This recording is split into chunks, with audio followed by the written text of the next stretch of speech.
Good evening, ladies and gentlemen. Tonight's Hoosier Heartland Conference Battle is brought to you by Encompass, your community-minded credit union, and you are locked in live to the IHSAA Sports Network. Undefeated Clinton Prairie hosting Bud Wright's 3-1 Sheridan Blackhawks, and it's homecoming in Frankfort, Indiana. J.D. Arlen, Purdue baseball legend Chris Walker on the call on a perfect September night. Chris, both teams undefeated in the IHSAA, but only one escapes without a blemish tonight. Yeah, looking forward to watching this football game between these two teams that have gotten off to really good starts so far this year. Absolutely. And coming into this matchup, of course, Clinton Prairie undefeated 4-0. If you look back to last season, this 6 straight regular season wins, the longest streak that they've had since 2010. These Gophers are rolling. Well, Coach Slicker has some magic going right now, and he's really gotten this team off to a great start. I saw this team earlier in the year against, I think, Central, and I was really impressed with what I had seen with them to start the season. So looking forward to seeing these guys again. Now, of course, Clinton Prairie under new leadership, Kurt Schlicker, 4-0 in his first season against the legendary Coach Larry Bud Wright, who's in his 57th year at the helm of the Blackhawks. Couldn't believe it when I saw this on paper. 438 wins for Sheridan. And I know, Chris, you have some keys to victory tonight. What's Bud going to have to do to get number 439? Well, I'm going to start with running the rock, man. In this matchup last year, Sheridan rushed for more than 500 yards. I have personally never seen that in the game, so this game may take a half an hour, folks, so be careful. Don't chase it now. The next thing is limit the turnovers. Obviously, both teams, when you play clean football, you give yourself a better chance to win. I don't think Sheridan has turned the ball over yet this year. And then I talked about it a little bit earlier, Coach Slicker magic here. They are off to a 4-0 start. Like you said, they haven't been 6-0 or won 67 games in a long time. So they are really on a roll. Let's see if they can keep it going. Great keys to the game. We'll meet tonight's officials in just a moment. Rob Couch, Kevin Fetterman, Robert Morris, Brody Terpstra, and Jacob Shoup will be in the stripes tonight. And yeah, Chris, like you said, 573 yards on the ground just a year ago in this matchup, 617 total, but the thing that I found was only one pass attempt in the entire game. Well, folks, if you can't tell, this game tonight may take your football back about 10 years with all the running that's going to happen tonight. Let's see what happens. And we are underway.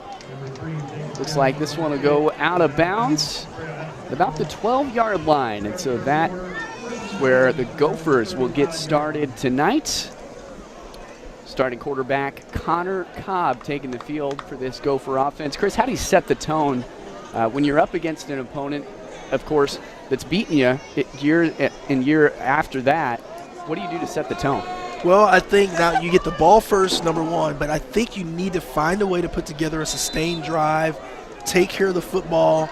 Even if you don't score, move the football, try to flip the field position, get yourself off on the right foot. And so here we go. Looks like the receiver close to us is lined up offside almost. Sidearm throw, 2-yard gain, and he's still on his feet. Check this out. Cutting back, Jacob Wilson. First down and then some. What's it going to take to bring this guy down? Oh, cow. Still no whistle. And yeah, there's that ground and pound football. Nice job there by Jacob Wilson, showing some acrobatics there. I mean, he just refused to go down. It's like cutting back against the grain. Just a little swing pass out of the backfield, and he's able to do a lot to pick up a lot of yards on first down for Clinton Prairie. If I'm not wrong, under center for CP, a correction, Stephen Dunford in the 5 jersey. And so, yeah, check this out. It's just kept going and going and going. That's the way you want to start if you're the home team on homecoming. And so this one, a wildcat straight up the middle, not as successful. It'll be second down for no gain. A little quick hitter, quick dive to Seth Whitlock there. And like you said, he wasn't able to gain much at all, if anything. Just under 11 minutes to go. 2nd and 10 on the 44. Play coming for Dunford from the sideline. And to be expected, not much of an air attack tonight. This will be one of those games where they both come out and throw the ball 30 times, man. Lining up with one in the backfield with him. 3 out to the right. 10.5 to go. Comes the snap. It's a quarterback keeper. This one designed right up the middle.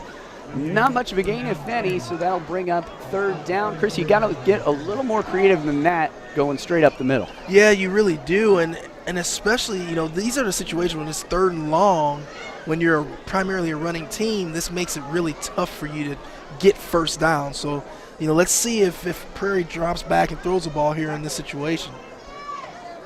Last time out, it was Sheridan that made the initial impact. On the first drive, the Blackhawks scored and then got a 2-point conversion. Prairie had a 3 and out. Then the Blackhawks did it again with another 2-point conversion. So it's interesting to see the Gophers off to a small start. And it looks like he's short. So this will bring up 4th down. You might see the punt unit in a moment. On the carry there, Seth Whitlock. Yeah, that's tough. I mean, you run it right back through the middle with Seth Whitlock that maybe gains 1 yard there. So, now you're on what, the it's like the 43 or so? 44 and yeah, 43, 44 and inches, whatever you want to call it. And so looks like the punt unit's coming out on the field here. Punt it down, try to pin Sheridan down and make them, if they're going to score, make them go on a long field against you. So, of course, tonight's implication is 1st in the conference. Sheridan trying to keep it. They sit at 3-0 in conference, of course, 3-1 overall. The Gophers at 2-0, tied for 2nd. Tied with Carroll and Eastern. The punt is high and away. Great punt. Yeah, it was. Takes a Gopher bounce to about the 8, and that is where Sheridan will take over. Caleb Alexander under center, the sophomore quarterback. You know what? They didn't get any points, but it's a good job by Prairie. They had a big play on 1st down, and they're able to kick the ball down and really flip the field. So, again, you give Sheridan a long field to have to play on here. And you can see him there in the 4 jersey. Caleb Alexander, only 5'6". Little guy. And of course, a running team. That's Chase Spencer and Jacob Jones back with him. 9.5 to go. He's got a good size offensive line, too. You can't even see him back there. And this is what we said in pregame. One of the keys to the game, of course, watching that Gopher defensive line, stopping the run. How do you do that against a running attack that is as prominent as the Blackhawks? Yeah, I mean, the only way you can do it is you got to win at the line of scrimmage, right? When a team like Sheridan, when you're that successful running the ball, obviously your offensive line is really good. So Clinton Prairie's defensive line is going to have to be up to the charge today to kind of plug some of these holes and really stop the run. Here's Alexander, no surprise here. It's a handoff right up the middle. Can he be stopped? Yes. Big gain on the first run from scrimmage. And on the carry there is Peyton Cross, the senior running back. He's about 7 inches taller than his quarterback at 6'1", 230 pounds, a force to be reckoned with. It's a big boy. That's the kind of thing the D-line's going to have to be careful of. That's a big boy, 6'1", 230, coming down in that I formation, that tailback position. Let's get stopped there. They'll do it again, but yeah, Clinton Prairie there easily to make the stop. No fooling on there. Landon Hughes on the stop. And so that will bring up 2nd down and 8. Start on the 24-yard line with under 9 minutes to go. The clock has been rolling nearly this whole time.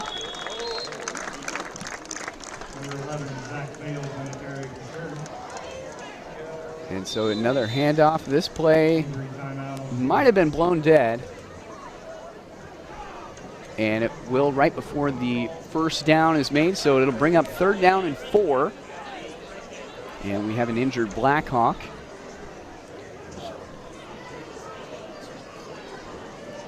The whistle may have been before the snap. But we'll see. Laying down there is Joey Robinson, the senior guard and defensive tackle. Looks like it hopefully is just a cramp, maybe. I think. You never know. Always good to get it checked out. But, yes. Of course, perfect September air. And we'll take this opportunity to thank our sponsors, the Encompass Credit Union, proudly serving Tipton, Clinton, and Howard counties and striving to support the local community and give back in every way it can by sponsoring sports teams, backing local organizations, community groups, and school events. Check us out at encompasscu.org.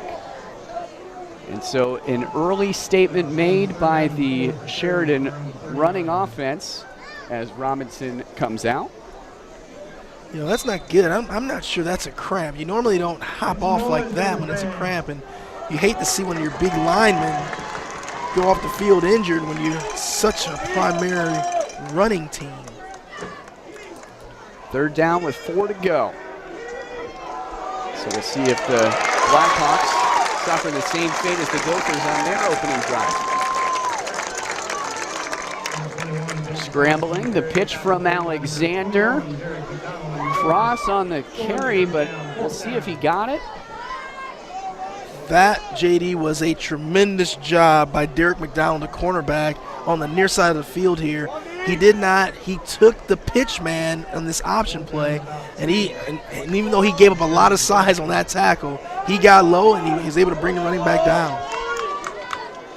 Just short of the 1st down, it appears. They'll say 4th down and 2 on the 32. Man, this tells you they're a running team when they're going for it in their own 20. Snap right up the middle. They definitely got that one. And so a carry by Zach Bales, who's in the game, his first touch of the night. And that'll move the sticks down. Ground and pound rushing.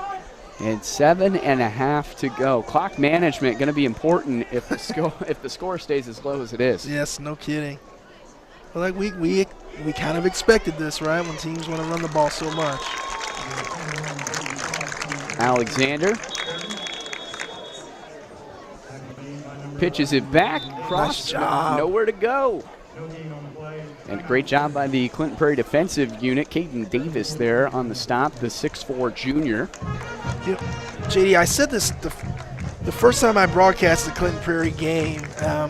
I'm really impressed at the discipline of this Clinton Prairie team. I mean, you know, when you have a team that runs the option, you really have to be disciplined. You got to have someone. Obviously, you're going to practice against it all week, but you got to make sure you stay disciplined between your defensive end and your cornerbacks. One guy's got to take, you know, the quarterback, and one's got to take the pitch man, and you cannot collapse on that because then you leave yourself very susceptible to that ball going around you and going for a lot of yards.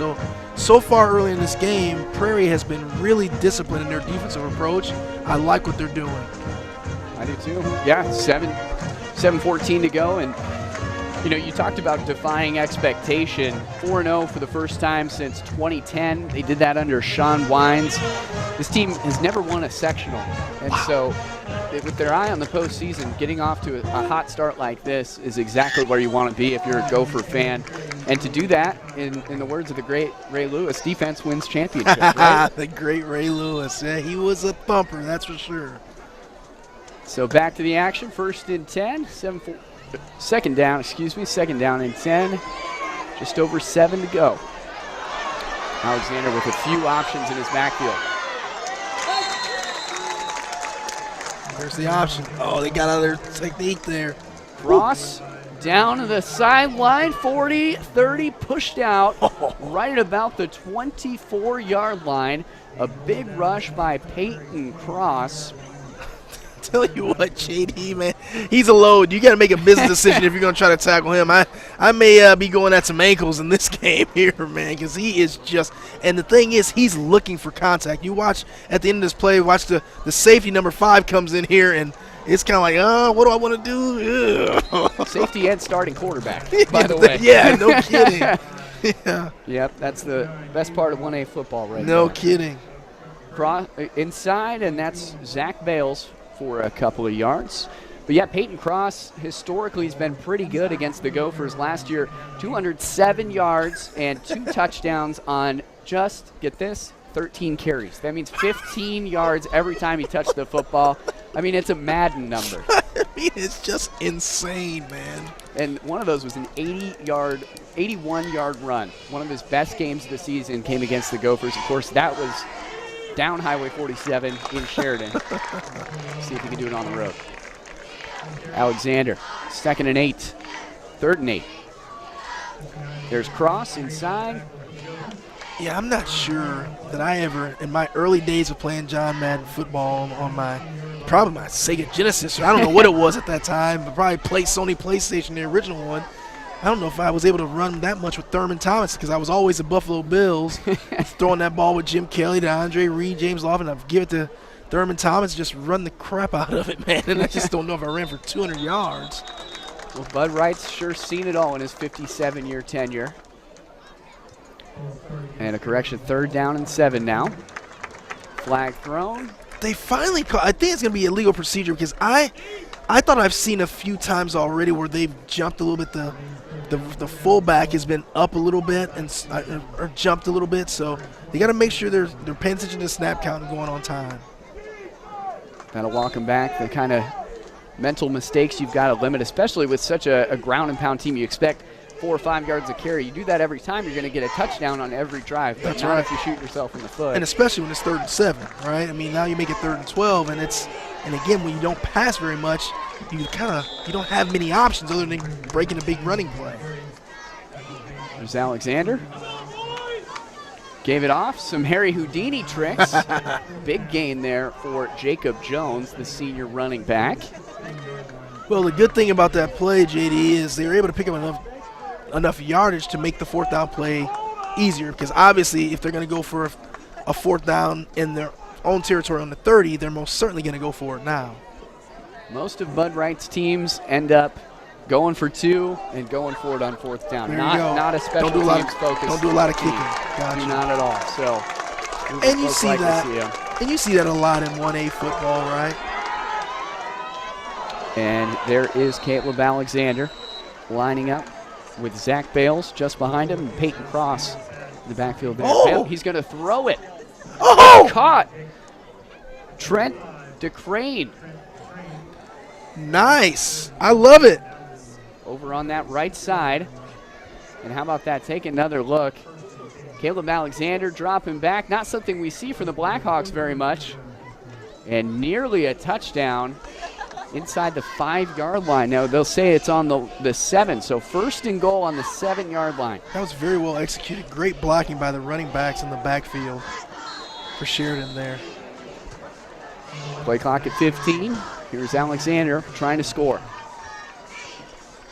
They give it off to Bales. Bales, a huge run and 6 points. And there you go. Sheridan draws first blood in Frankfort. It'll be 6-0 Blackhawks, and that offense looks like it's staying out there. Impressive drive there. Check it out. Ground and pound right through the middle. That's what you've got to do. They will kick the extra point, something we didn't see much of from Sheridan last year. Owen Bell, the kicker. And officials say it is good. So it's 7-0. We'll take a short commercial break and get ourselves reset. You're watching Indiana ISC Sports Network. We'll be right back. Many communities in rural America are often overlooked as underserved. These communities are being left behind due to lack of internet and access to state-of-the-art technology. That's why Mulberry Telecommunications provides rural broadband services and technology, and is growing their presence in north central Indiana. Because every community deserves infrastructure and beyond. To learn more, contact us today. We are back in Frankfort. Clinton Prairie hosting Sheridan. The Blackhawks in front by 7. J.D. Arlen, Chris Walker here on the call. And Chris, I'll tell you what, a statement made on the opening drive for the Blackhawks and everything going according to plan for Bud Wright. Yeah, you know, Prairie had Sheridan backed up on a couple long 3rd downs, and they had to convert. Sheridan had to convert a couple 4th down situations. So Prairie definitely had their opportunities to get off the field, and so, you know, to really be able to capitalize on that, Sheridan, you got to give them a lot of credit. we'll see how the Gophers respond. Obviously, still early in this one, but you want to see guys like Jacob Wilson on the Gophers really take off. He was the only one of the only ones to score who's returning for Clinton Prairie. Jacob Wilson last year against the Blackhawks, 42 yards, 1 touchdown on just 6 carries. And so this will start just past the 25, and that is where the Gopher offense will take over yet again. I'd like to see a little more of the air attack for CP. Yeah, probably not going to, but let's see what they come out with. Of course, Steve Dunford in at QB. Or it could be Connor Cobb in a different jersey. We've seen that earlier this year, that's for sure.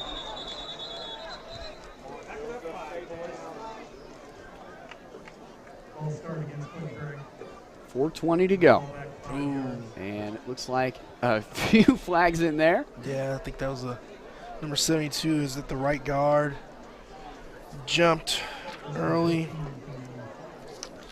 And of course, our roster, I don't have a 72. 1st and 15. Not off to a great start for this Gopher offense. Of course, under new leadership. Raymond Jones was the head coach last year. Bert Schlicker in now. So Dunford will try to rally the troops. We're being told it was Keaton Williams who jumped. Here's Dunford, way back in the pocket. And he will pass. Ooh. It's dropped. Jacob Wilson. Yeah, that's just one of those situations where he's thinking about running before he catches it. Just got to slow yourself down a little bit, lick the ball into your hands, catch it first, and you can make your move after. That happens sometimes. So it'll be 2nd and 15. The clock will stop. Dunford gets the play. I don't know if throwing into the flat was maybe the best option, especially when you're trying to make up for the penalty. What would you do in this situation? Well, again, with I wonder how deep their passing playbook is, but I got to try to find something to a receiver over the middle. Here's Dunford. He'll try the air attack again. Rolling in the pocket, tripped up and sacked. How about the Sheridan defense getting in there and making a huge disruption? Eli Kolb, look at this, wide open. We're a few wide receivers back there, but the offensive line just didn't give him enough time. Well, and I think the initial trip up to get that sack was by Peyton Cross, the big running back. So he busted through the line and was able to create some havoc there. So now Prairie's going to have to – it's 3rd and 29, so they still have another down before they have to kick this thing away. But at least get themselves some yardage here to make the punt a little better. 3:30 to go, 3rd and Texas. Steve Dunford has his work cut out for him. It looks like timeout. Sheridan will take the timeout with 3:32 to go. And that gives us the perfect opportunity to talk about Healthy Communities of Clinton County. The Healthy Communities of Clinton County Coalition was formed in 2006 as a partnership of healthcare providers, service care providers, educators, and community leaders who are interested in addressing the issues of health in the Clinton County community. Now, over 15 years later, the coalition is still committed to making permanent changes by encouraging policy, systems, and environmental changes with the desire to always make the healthy choice the easy choice. For more information, visit healthyclintoncounty.org. And Chris, a healthy defense for the Blackhawks has led them to this point. Solid play on both sides of the ball for Wright's group. Well, they're set up now to potentially get this ball back in a couple downs with really good field position. And again, the way they run the ball, they don't need great field position. So let's see what Prairie is able to do here on this 3rd and forever. See if they can get themselves kind of out of their own side of the field here. This is where we could use a little trickery. Yes, correct. In the offensive playbook. We'll see what Dunford elects to do. Dunford, not the passing leader of this team, so a change at quarterback. for this game. Dunford dropping, looking. Whoa. It's caught. Ouch. But just not enough. Hit hard is Caden Davis. And you can see frustration for him. Yeah, he's not happy. Check this out. A great design play. It almost looked like it was going to get picked off there by Mason Robinson. Okay, gotcha. Yeah, that was that was risky. That was really risky. Sun beginning to set in Frankfort. 4th and 25 is the official count with 2:45 and rolling on the clock. And the punt unit out here. A little too far to go for it, but a great punt to midfield. Fair catch not called, and so kidding. Frankfort will take over, or excuse me, Sheridan will take over on the 39-yard line. I'm thinking Sagamore Conference here. Well, Sheridan's not going to have to go nearly as far this time, but let's see if they can march the ball down the field again. You've seen Peyton Cross be really effective on the defensive side of the ball this last possession. Let's see if he's got enough energy to kind of carry the rock on this offensive possession here. Caleb Alexander pitches it back.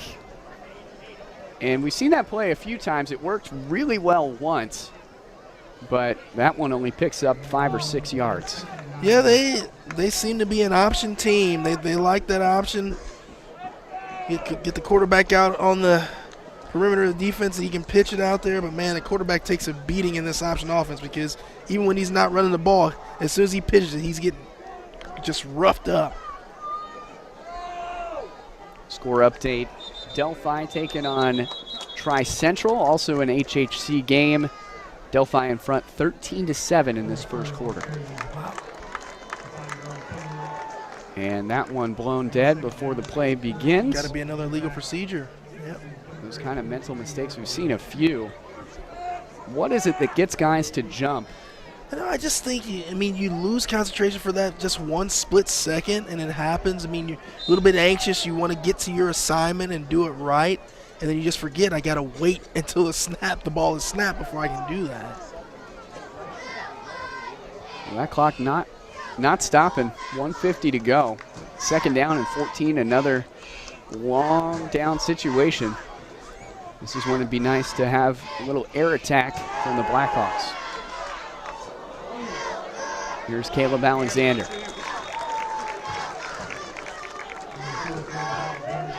He will roll out to the left and throw it way up. No good. Looking for Trent DeCrane, the junior wide receiver. Yeah, that's the same gentleman he completed a pass to early in the game, so Trent needs to be his guy, and he just runs kind of an out-and-up route as the inside receiver. There's normally a really good route to run in that coverage, but Prairie played some really good defense there, and that would have been a really, really tough pass to complete with as good a coverage that they had there. Tyler Altick, the wide receiver and cornerback. Sometimes playing on both sides of the ball, you can really at least know what the other guy is going through. That's and right. Almost be a better defender. 100%. And that's the beauty of 1A football. Mm-hmm. Here's Cross on the carry. Flag. Right you are, flag down. Looked like he could put it within 7 or 8 yards of the first down marker. It's going to be against Sheridan. Yeah. Maybe a hold. A lot of mustard on the field so Yeah. far. Holding on Sheridan. Didn't catch the number. Well, you see this quite a bit. That's kind of a misdirection play there. You got a running back coming across one side of the field, coming to the other, and that's when you tend to see guys grabbing jerseys and holding more times than not. So really not surprised at that. But if you're Sheridan and you coach right, you want to see some of that cleaned up so you don't put yourself behind the sticks here. And they will go way back. We'll call it 3rd and 23. But they're going to have to throw that ball all the way to Indianapolis to even get a shot at scoring position.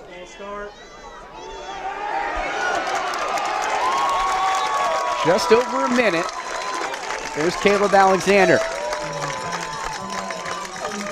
Fake to cross. He's hit on the throw. Great quarterback pressure. He's shaking up a little bit too. Jacob Wilson was there to make the QB hurry. Check this out. Just got right around the defensive line. Just completely slipped him. It's like nobody saw him coming. Nice job there by Jacob Wilson. And like you were just saying a few minutes ago, he's another guy that plays a lot of offense, the primary ball handler, ball carrier, I should say, and then you see him on defense making plays as well. 1 minute to go, 4th down and 23, so here comes the punt. Pretty great punt, takes a Sheridan bounce before being fielded. That's Kai Jacobs. Nice return. And Jacobs stops it right on about the 30. Quick feet there. Score update. Carroll leads Eastern 14-0. Taylor leads Clinton Central 22-0. You can catch this game on ISC as well. Ben Davis and Warren Central. It's 7-7 with 3:50 left in the first quarter. And then finally the other game on our network is Danville taking on Tri-West. Danville up 7-0 in first. Under a minute to go. Dunford real close. The pitch. Oh, Jacob Wilson again. I don't even know why I have to keep looking down at my roster because it seems like it's always going to him. Do you like that of using your guy on offense a whole lot in the first quarter? Well, I mean, if he's your guy, you got to ride him, right? But you'd like to have more options. I mean, the more you can spread the ball around, the harder you are to defend. And so, you know, it's tough. It's one of those things. Most likely the last or one of the last plays in this first quarter. Here's Dunford, gives the ball off right away to Wilson, up the middle. Wow. About a 3-yard gain, taken down by a whole flock of Blackhawks. And that will do it for the first quarter most likely. So we'll see as the Gophers will have a second to regroup on offense. And so we will take a quick break here at the end of the first quarter. The score 7-0. Sheridan in front of Clinton Prairie. It's homecoming night, and you're locked into ISC. Whether in Tipton or Clinton County, Encompass Credit Union, community-minded just like you. At Encompass, personal member service and convenient technology go hand in hand in making your financial experience effortless. Encompass Credit Union takes part in many of the things that make our communities special, keeping your money working right here. Encompass strives to support the local community by sponsoring sports teams, community groups, and school events. Encompass Credit Union in Tipton and Frankfort, community-minded just like you. The ISC Sports Network is your home for sports content across the Hoosier State. Find us live on TV and streaming or archived on our website and our app. The ISC is your one-stop shop for the content you want to see, including high school sports, college sports, and other great events throughout the year. Subscribe to our streaming service and get access to it all. ISC, local lives here.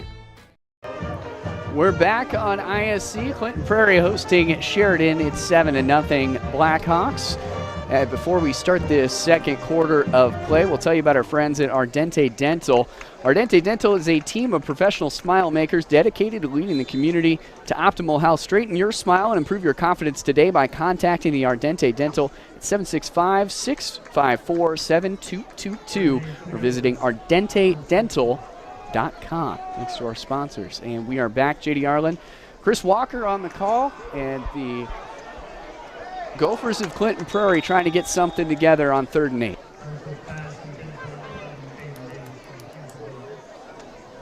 And this one's way over the middle, almost picked. How about the double coverage there by the Blackhawks, eventually swatted away by Evan Grinstead. Well, it looks to me like the clock operator's having a hard time up there because they were running the clock when the ball should have been dead, and then when that play started, they never ran the clock at all. So something's going on. Who's on first? Yeah, no kidding. So it's 11:55 on the clock. We think One thing we're sure about, though, is it's 4th down and 8. It is 4th down. The clock has now started.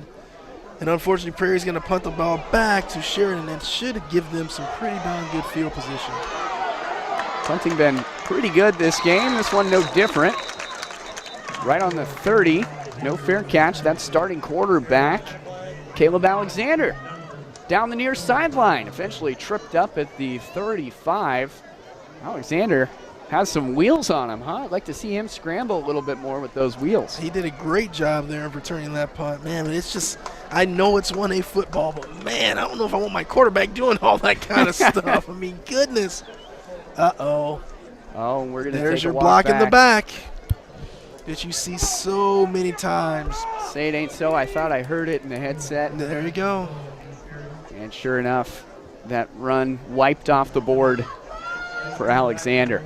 Well, you know, it's one of those things whenever you see a big-time special teams play like that, you're always looking around the field for any flags, right? Because there's so many times you see some kind of hold or a block in the back, and unfortunately that's what happened to Sheridan right here.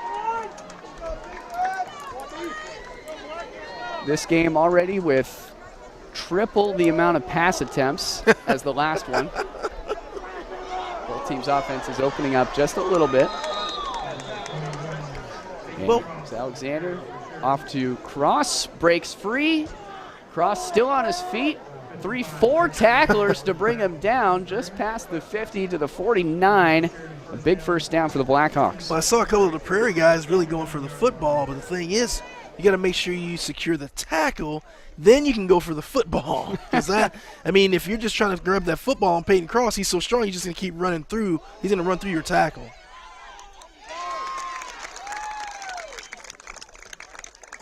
Be 1st and 10. Alexander, high snap, eventually got it. He'll keep it for himself, and yeah, brought down right there in the pocket on the stop, the 58 jersey, Landon Hughes, a guard and defensive tackle. Big presence for that. Check it out again, just bobbled. Can't be doing that at the center position. No, again, it's when you're a running team, you don't want to get behind the chains, and when you have those kind of mishaps, you get yourself behind the chains, it makes it tougher for you. 10.5 to go. It'll be 2nd down and 12 after the stop. Caleb Alexander looks like he's going to run the football on this one. And that he does. Takes it for himself, the design keeper. You know, JD, I actually think that was supposed to be an option play, but Prairie got so much pressure up front that they ruined the play. It looks like it was going to be an option to the far side of the field, but Caleb couldn't even get around, so he just had to tuck the ball in and just run it up the middle. So a really sound defensive job by the left side of that Clinton Prairie defense. Logan Hirschner was there on the stop, the 54 jersey. So 3rd and 10. Got 2 yards, but now you're back to square one. Alexander rolling, finds Cross over there in the flat. Cross up the sideline. Oh, How about wow. the first down? Breaking free to the 20, to the 10. Peyton Cross into the end zone for another Sheridan Blackhawk touchdown. 13 to zip here in the second quarter. You know what? I hope we can see a replay on that, but there was a wide receiver blocking down the field on this play. It could be one of the best blocks I've ever seen by a wide receiver. I'm going to try to get his number to give him his credit here. But watch toward the tail end of this play. When Cross breaks free, there's going to be a receiver. If you can see the number right here coming up, right there, that is just tremendous job of keeping 21 away from him. And that was Zach Bales. I mean, just a tremendous job blocking downfield. Yeah, Bales embracing Cross in the end zone. Oh, it looks like it was. Did it make it? It was blocked. Looks like it was tipped. And that's what the officials signal. So score remains 13-0 after the failed PAT. But hey, Sheridan moving in the right direction. This game off to almost an identical start to last year's game. And we'll take a second to thank our friends at Mulberry Telecommunications, where our studio is located here. Mulberry Telecommunications currently offering services in Mulberry, Dayton, rural Lafayette, rural Frankfort, and other communities in Clinton and Tippecanoe County. fiber internet packages start at just $49.99 per month. For more information, visit mintel.net. Mulberry Telecommunications. It's the best gig in town. Well, JD, if you're Clinton Prairie, you're starting to get into territory now where you have to try to get some points on the board. I mean, you just cannot continue to go 3 and 4 and outs and give the ball back to Sheridan, because not only does Sheridan score a lot, they run a lot of time off the clock normally because they're running the ball so much. So you got to get something going right here. Absolutely. And Clinton Prairie has been up by multiple scores for most of their games this season. Most of the time they've been on the field, they've been looking at that scoreboard, and it's been in their favor. So this could be really some of the first adversity they faced all year, right? And let's see if they're a resilient team, if they're able to fight back. So this is a great test for Coach Kurt Schlicker and his team. Kickoff is up and fielded about the 20. And that will go to about the 32-yard line where the Gopher offense will take over. They'll say 33, 1st and 10. And so the running attack didn't really work. The passing attack almost successful, but maybe some quarterback pressure and mistakes led to long drives. What is it going to take for these Gophers? What's the key to this offensive drive here? Well, be clean. No mental mistakes, no penalties. So you give yourself a chance to stay ahead of the sticks here. So, get a good run here on 1st down, and then just, don't make mistakes and put yourself behind the chains.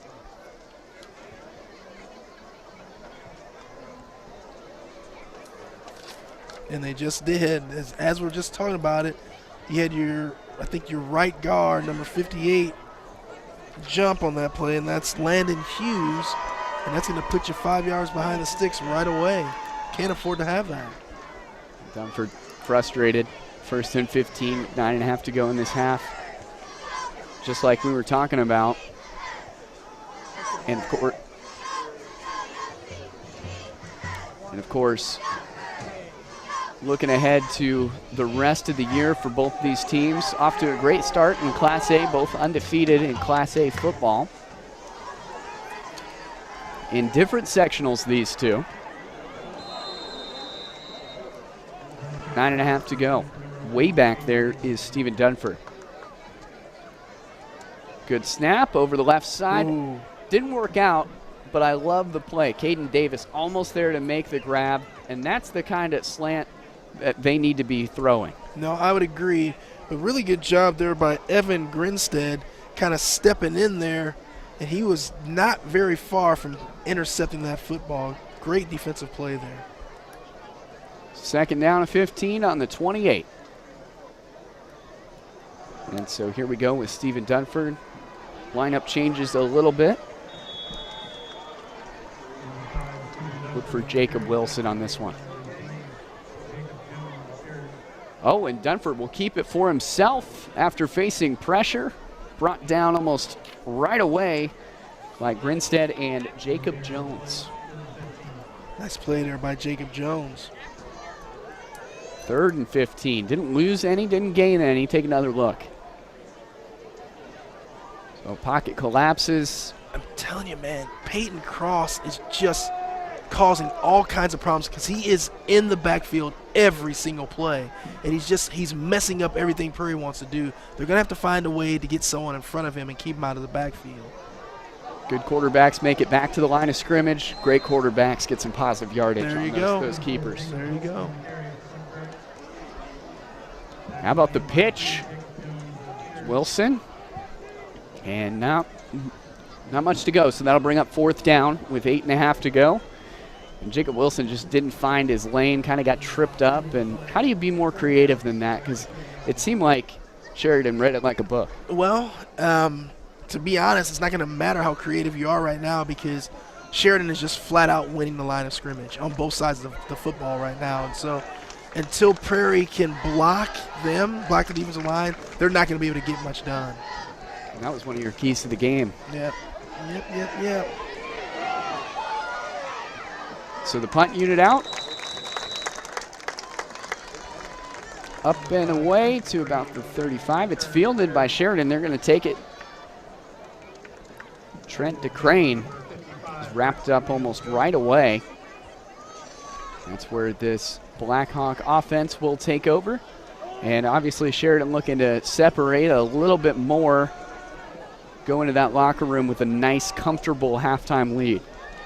Yeah, Prairie, you got to find a way to turn this ball over here, get it on the plus side of the field. You cannot allow these guys to just march down the field and score on you right here. Both teams relatively new lineups. Actually, both teams losing exactly 11 seniors. Wow. From year to year. And that includes both starting quarterbacks. So there's a handoff right up the middle to Cross, fighting. I mean, this guy's a locomotive. He really is, and you know, and the problem is he's running really well right now. But when you have a big bruising running back like that, as the game goes on, as a defender, you get less and less excited about going in and tackling him. And so when these guys are running well on you early, man, it really starts to open up late in the game. It's the Tennessee Titans offense for you right there. And Sheridan's Derrick Henry action.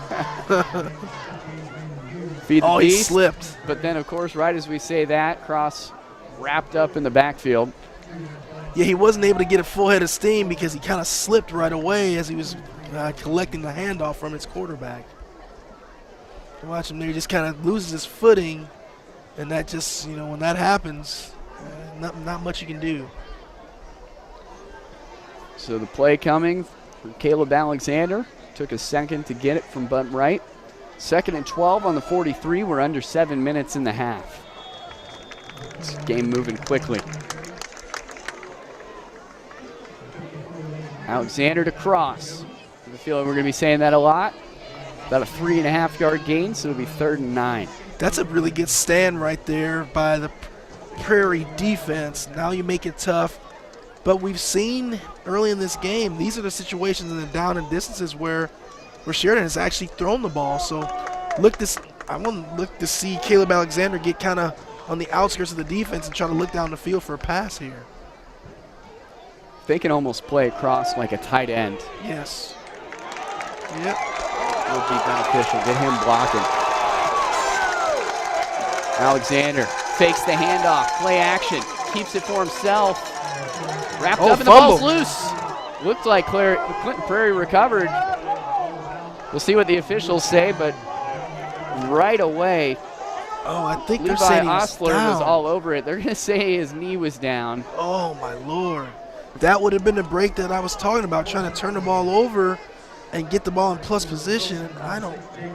And look at no that way he on was the down. pile. No chance. No chance. Yeah, I'm going to have to respectfully disagree on that call. Well, the thing is, it's tough, but the fact that I don't think he was down because he was on top of defenders anyway, right? He was being tackled on top of some defenders. They'll bring out the punt unit, and battling now is Clinton Prairie for it. And that was Jacob Wilson who eventually wrapped it up. But yeah, I'd have to say that this could have gone very differently for the Gophers. Way better field position. And 100%. like you said, that's almost a momentum shifter. Yes. I mean, that was the turnover you were looking for. You get it, and then you're on your side of the field. I mean, on their side of the field. I mean, in that could have been that little spark that you needed to get going.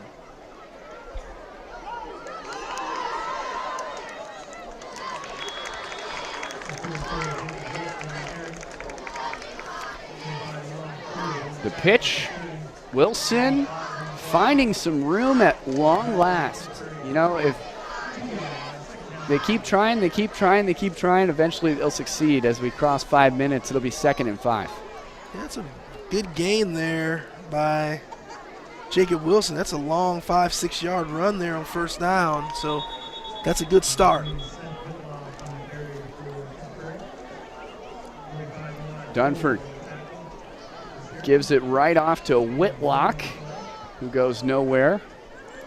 3rd down and 4 on the 33.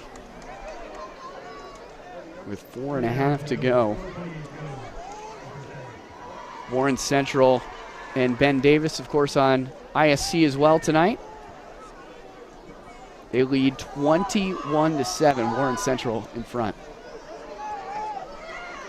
They are always pretty good. Dunford looking around.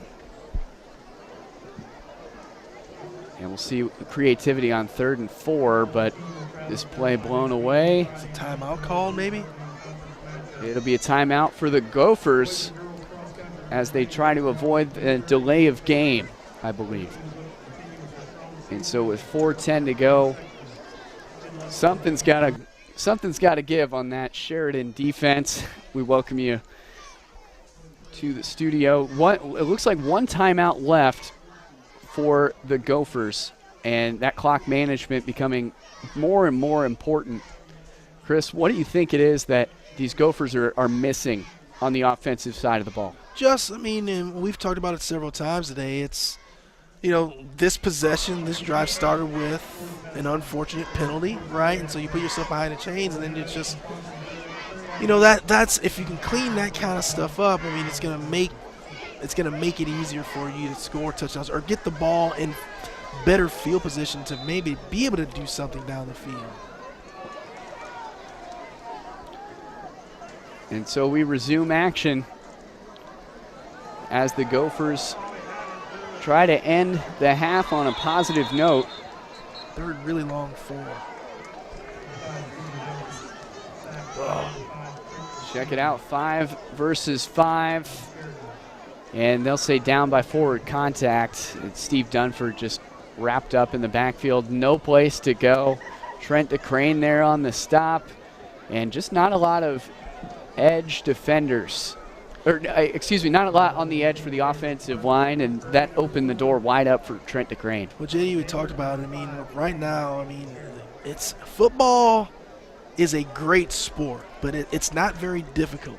When you can win the line of scrimmage, you're going to win most of the games you play. And right now, Sheridan's just flat out winning the line of scrimmage on both sides of the football. 4th and 9. Punt is away and out of bounds. Looks to be right about the 45. We'll see where they mark it, 46. Just because I said 45, it's at the 46. So 1st and 10. 3:21 to go, and the Sheridan offense taking a walk out there. This is the time, I'd say, Chris, where you start to slow it down if you're the Blackhawks. Well, it'll be interesting, right? Because, again, I think their offense isn't extremely fast-paced, right? With 3 minutes left, I think if you're them, you just stay with your regular offense, try to run the ball down, and you get in the end zone and get out of here on halftime. Should be a flag. Yep, legal procedure. Good eye. Left guard or tight end over here. So another penalty, a lot of penalty yardage, becoming a striped team, becoming a factor. Yep. For both offenses. And so Caleb Alexander will regroup with his guys. Get tossed by one official to the other of the flag, so they have to bend down. I like that.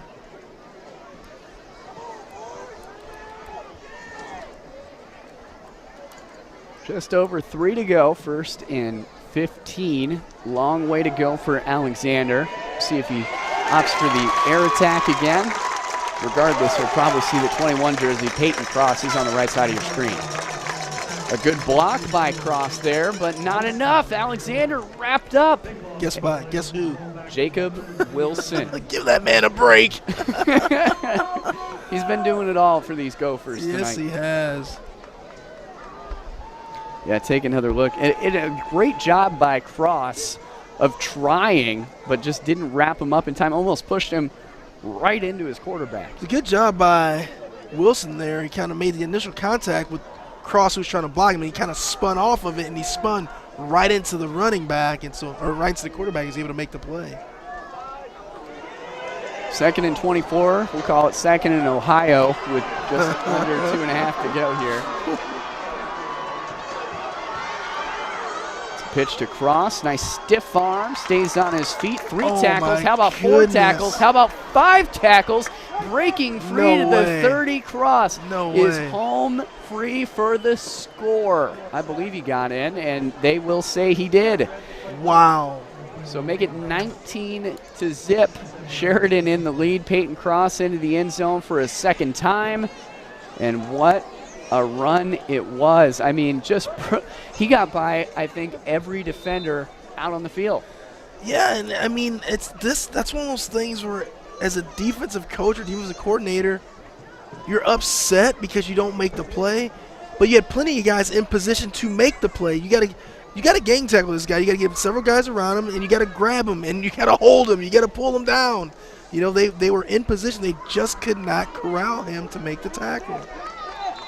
Offense back out, so it looks like they're going for 2 to make up for that missed PAT. Give it to Cross again. He does not get in. So it'll be 19-0.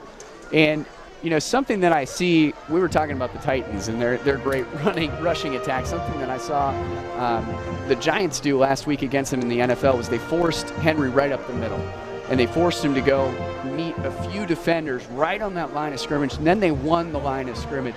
How do you defend the edge to make sure that Cross always gets inside instead of going out to those sidelines to pick up big gains like that? Well, I mean, that's where you got to have really good sound defensive play by your defensive end and your cornerbacks, right?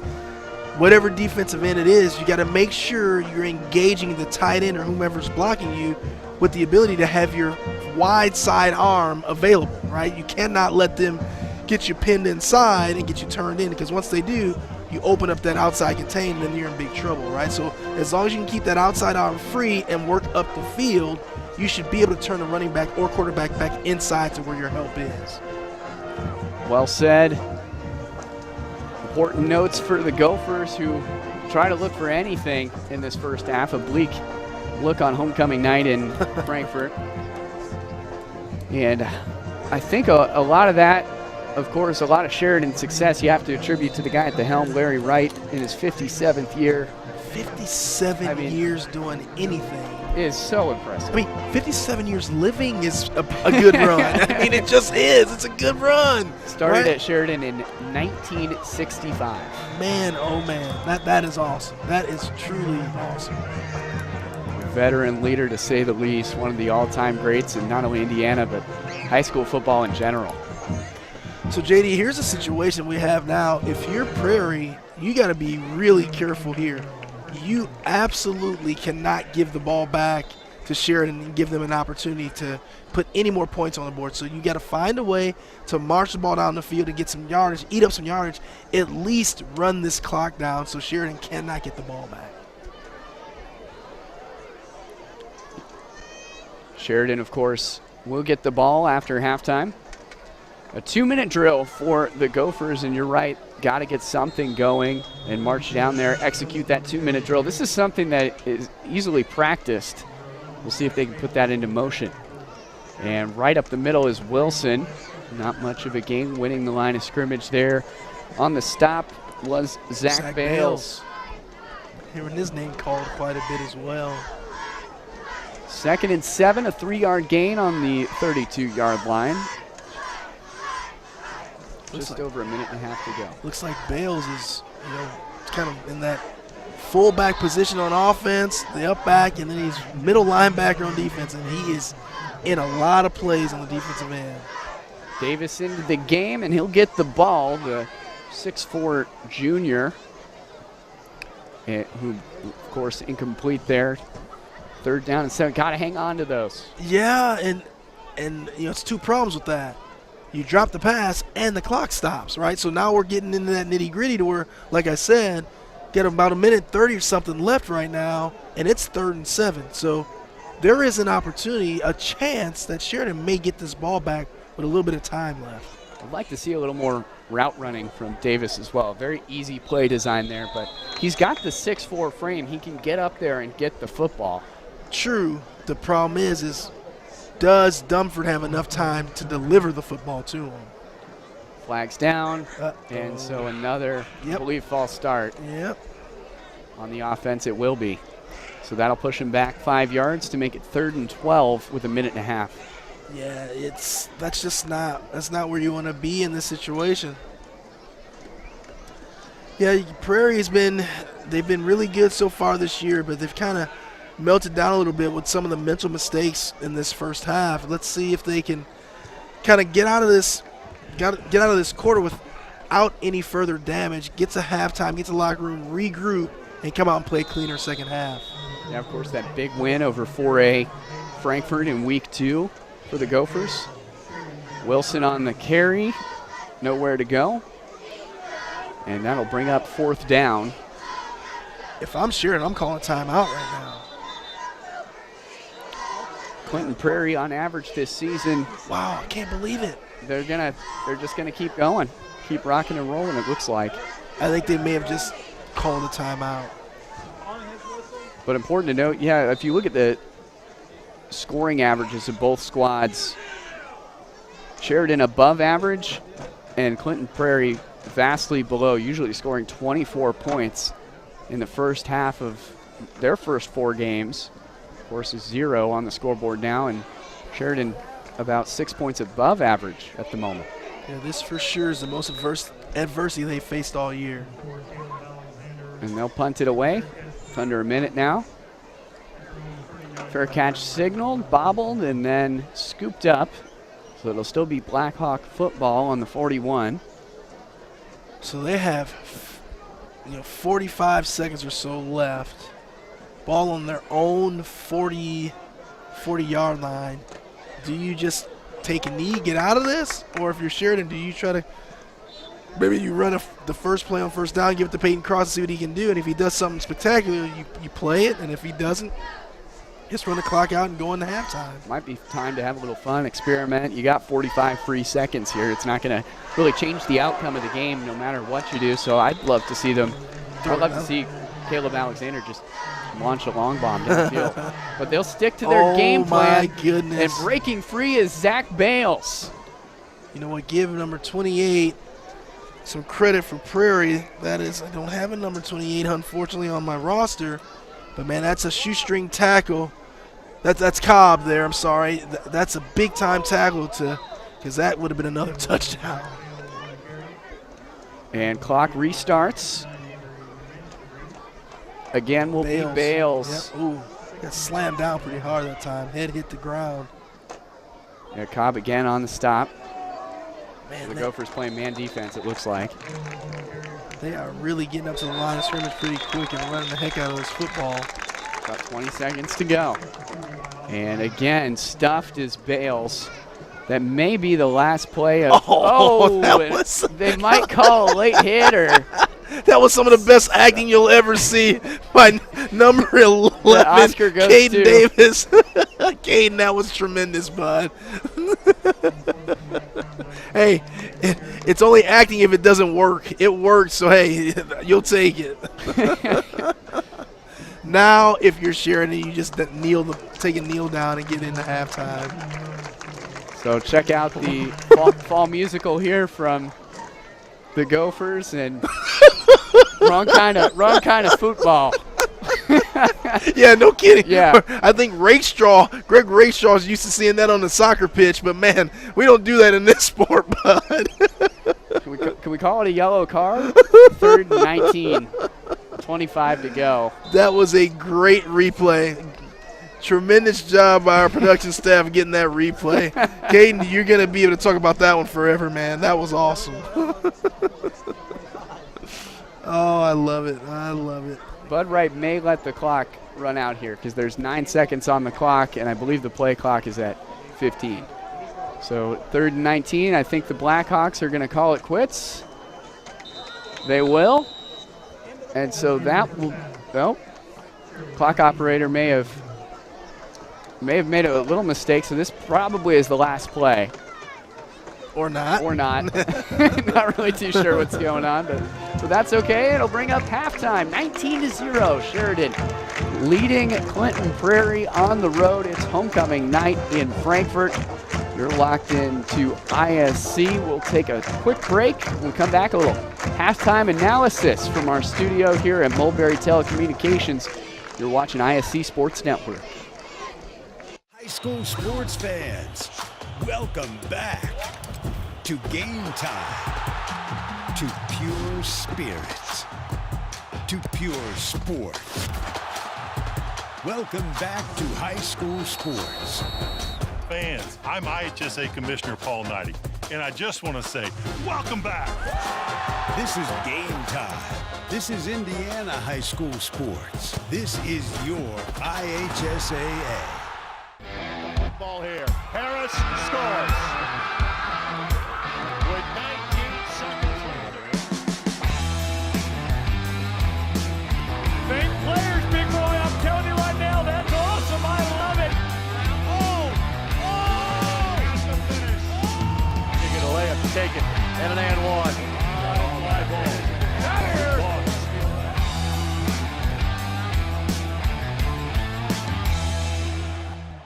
Finding affordable quality reproductive health care isn't always easy. Did you know that there is now a family planning and reproductive health clinic in our area that is income-based? Services include Pap tests, breast cancer screenings, pregnancy tests, sexually transmitted infection and HIV testing, same-day birth control placement, filled prescriptions, and free condoms. Services are on an income-based sliding scale. Visit 1234 Rossville Avenue or call 659-6063 for more information or to schedule an appointment. Hi, I'm Query. And I'm Schultz. And of course, we do the incredibly creatively and appropriately named Query and Schultz program every Monday on ISC Sports Network. Derek, it airs at what time? 7:30. Okay, every Monday at 7:30. We're now on season number 2, and if history tells us anything, catch us now because you never know when they pull the plug on it. How would you say that? Because it's happened That's not going before. to happen here. Comcast, Xfinity 81, ISCSportsNetwork.com, ISC Sports Network, YouTube, Twitter, Facebook, so many places to watch Query and Schultz, 7:30 on Monday. Here at Encompass Credit Union, we're the community-minded people who invest in our community by giving back in every way we can. Be community-minded. Shop, invest, and volunteer locally. We're community-minded in all we try to do. Community-minded, just like you. Encompass Credit Union, now serving you in Tipton, Frankfort, and Kokomo. Find us online at encompasscu.org. Your life is on the go. Now your viewing habits can be on the go. With the ISC Sports Network app, your team is at your fingertips. You can download years' worth of content from the ISC Sports Network library. High school, college, special events, weekly and monthly shows, wherever you find your favorite app. And you can always find out more information at iscsportsnetwork.com. For the ultimate Wi-Fi experience, you need a managed Wi-Fi service with advanced Blast Wi-Fi. Blast Wi-Fi systems provide ultimate coverage, ultimate performance, and ultimate power all the time. Available from Mulberry Telecommunications, Blast Wi-Fi systems feature the latest Wi-Fi 6 technology and are equipped with unrivaled bandwidth and 4 times more simultaneous connections so you can connect tons of devices throughout your home with no lag and no downtime. Plus, with 24/7 support and remote troubleshooting, you can rest assured that Mulberry Telecommunications is always here to help you should any issues arise. It's the ultimate Wi-Fi experience, and it's a blast. Blast Wi-Fi is now included with Mulberry Telecommunications fiber internet packages. Contact Mulberry Telecommunications at 296-2885 today to get started. The ISC Sports Network is your home for sports content across the Hoosier State. Find us live on TV and streaming or archived on our website and our app. The ISC is your one-stop shop for the content you want to see, including high school sports, college sports, and other great events throughout the year. Subscribe to our streaming service and get access to it all. ISC, local lives here. This is your IHSAA. This is your state. This is your high school. This is your athletic association.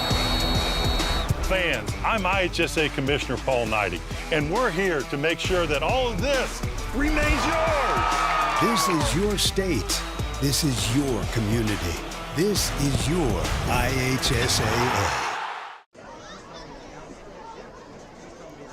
It's halftime. We join you in Frankfort, Indiana, of course, broadcasting this game from Mulberry Telecommunications in Mulberry. J.D. Arlen and Chris Walker on the call. Well, welcome into studio, Chris. We could get into stats. We could talk about how many yards Sheridan's put on the ground, but if you watch 2 or 3 drives of this game, that tells the whole story. It's been all Blackhawks, and they haven't taken to the air at all. Yeah, I mean, this is a game that's being won at the line of scrimmage. Sheridan is just really manhandling Clinton Prairie on both sides of the ball and both sides of the line of scrimmage. If Clinton Prairie wants to change the narrative in this game, they need to really get in the locker room, get disciplined, come out, limit the penalties, and block and tackle better at the line of scrimmage. Yeah, you said it best. Win it at that line of scrimmage, because we saw a slow start. And actually, I think the first opening couple of drives for Clinton Prairie, they really stayed stout and made Sheridan get more creative. Once Peyton Cross found his lane and found that, hey, I can cut to the outside and get home free every single time. Well, if it ain't broke, don't fix it. Yeah, that's what Sheridan's going to keep doing. Yeah, he's been really good, and there's been times like the last touchdown run that Peyton Cross had, we talked about it. Prairie was in position, they just didn't make the tackle, right? So, again, you got to be disciplined and you got to be fundamentally sound. If you make the plays, you give yourself another opportunity. So, again, if Prairie can, just take a step back, this is really the first time all year they've been punched in the gut like this. And so, let's see what kind of team they have. Let's see if they're resilient, if they're able to turn the page here. And you see the look at the field, about 9 minutes left in halftime. Of course, a longer halftime because it is homecoming at Clinton Prairie. And so we will resume that action after the homecoming court. But you just saw that shot of the field. I think it's one of the only times I've seen that clear without a flag on it. There's been penalties left and right and center all over the place. But mostly, I'd say about 80% of them have been false starts. Yeah, I talked about it earlier. I mean, the game that I called Clinton Prairie early in the season, they were very well disciplined and very, very fundamental, and so you didn't see a lot of flags. And now you get a game where you're down by 19 points at the half. Unfortunately, you've had a lot of penalties in the first half that kind of set you back. What is it about Peyton Cross that makes him so electric in this game? Well, it's the size. I mean, 6'1", 230, he is just hard to bring down. I mean, he gets his legs going. Once he gets that full head of steam up, no one really wants to get in front of him and try to make that tackle. So you're going to have to get a lot of guys around him, get a lot of guys around him early if you want to get him stopped. Check out the convertibles here on the track at homecoming. This smells like popcorn and a good September night with Indiana high school football. Man. And, of course, we've got about 7 minutes to go until game time, so we're going to take a pause, reset ourselves. We will be right back on ISC. When we come back, the second half of action from Frankfort, Clinton Prairie hosting Sheridan.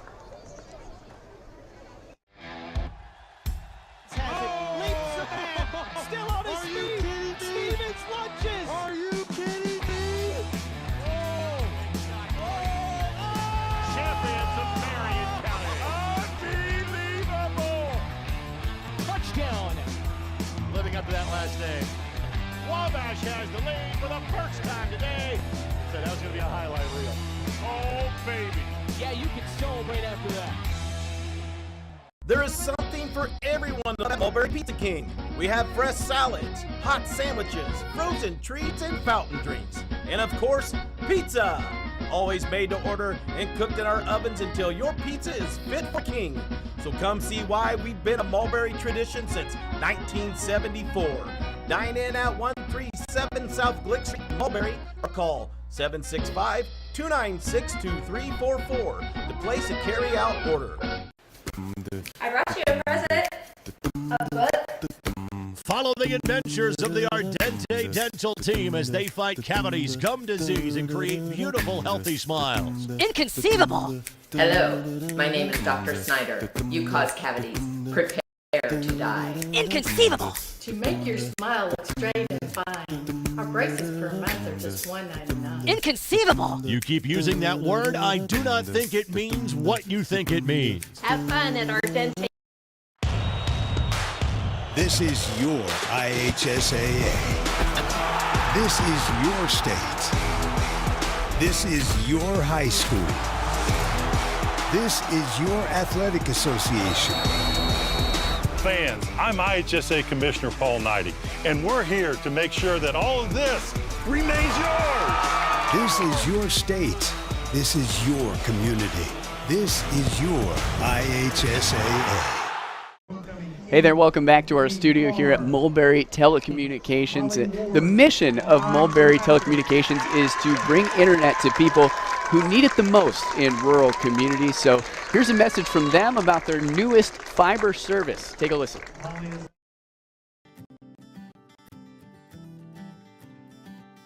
Many communities in rural America are often overlooked as underserved. These communities are being left behind due to lack of internet and access to state-of-the-art technology. Access to broadband internet could be the difference between providing an education and leaving new generations behind. Living in rural America, the biggest obstacle was that we were trying to find a comprehensive approach to address the complexities of my son's autism.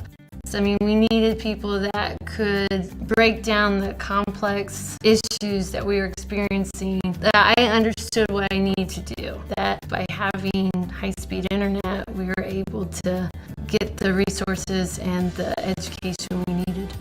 Mulberry has recognized that there is a need in our community for broadband internet. This has been something that we have been focusing on for the last 10 years. The needs that are all around us with jobs and schools and medicine and many layers of needs that are out there now.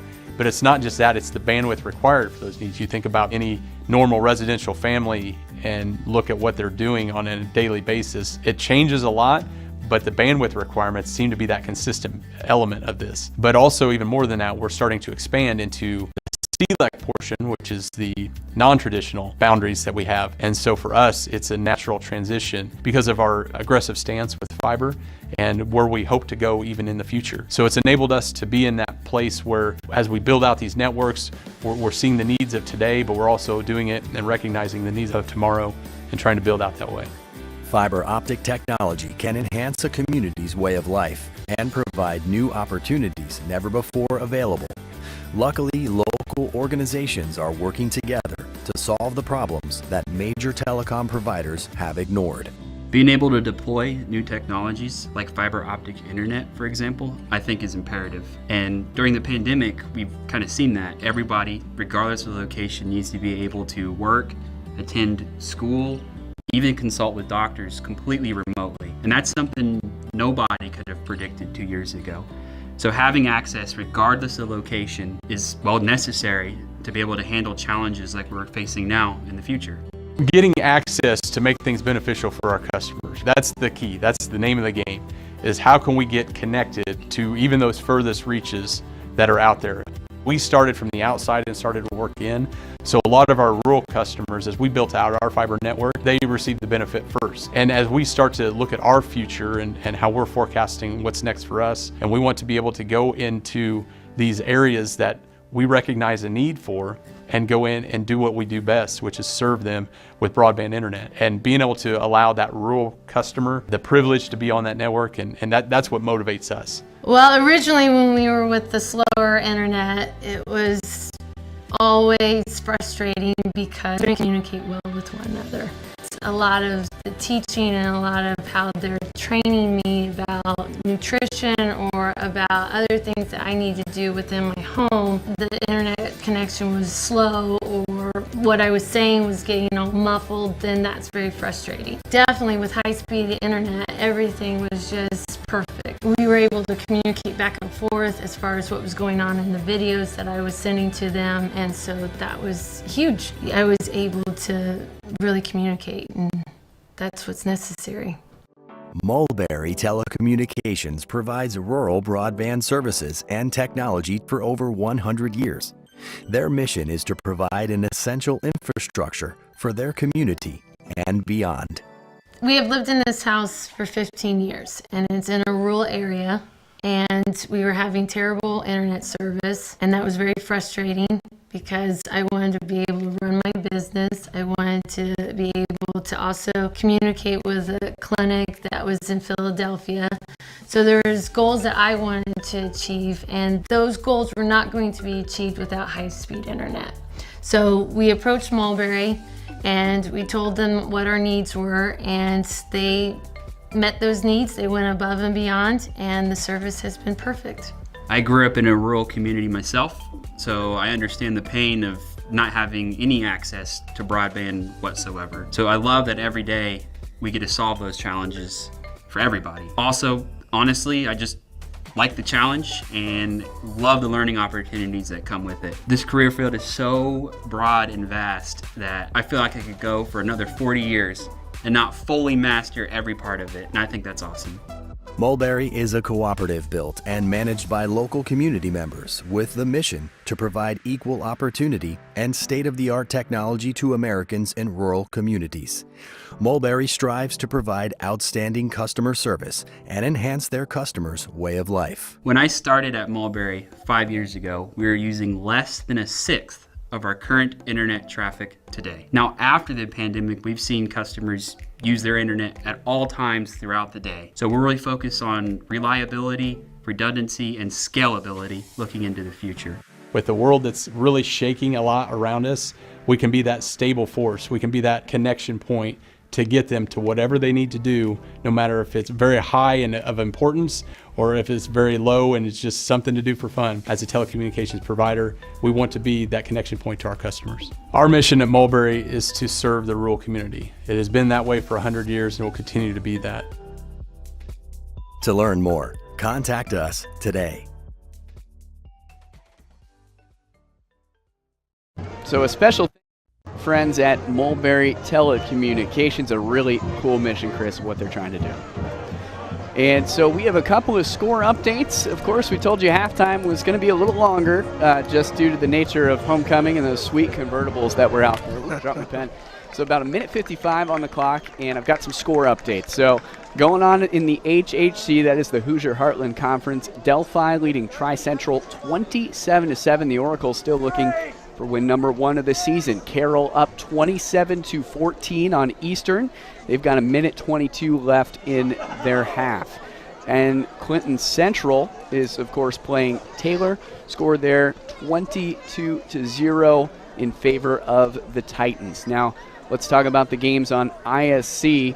Over on our other channels, Tri-West is taking on Danville at Danville, and they lead 14-6. Danville does. And then, of course, the game of the night that everyone's talking about is the rivalry game between Ben Davis and Warren Central.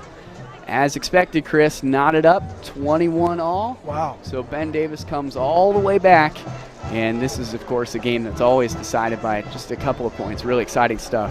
That's awesome. So just about a minute to go. Chris, you gave keys to the game. Do you have keys to the second half now that you've seen the first 2 quarters? Yeah, we talked about a little bit at halftime. I mean, if you're Prairie, you got to come out and be disciplined. Be disciplined, have some sustained drives, get the ball in the end zone. And if you're Sheridan, keep doing what you've been doing. Get the ball, run the ball downhill, stay away from the penalties, and you'll be just fine.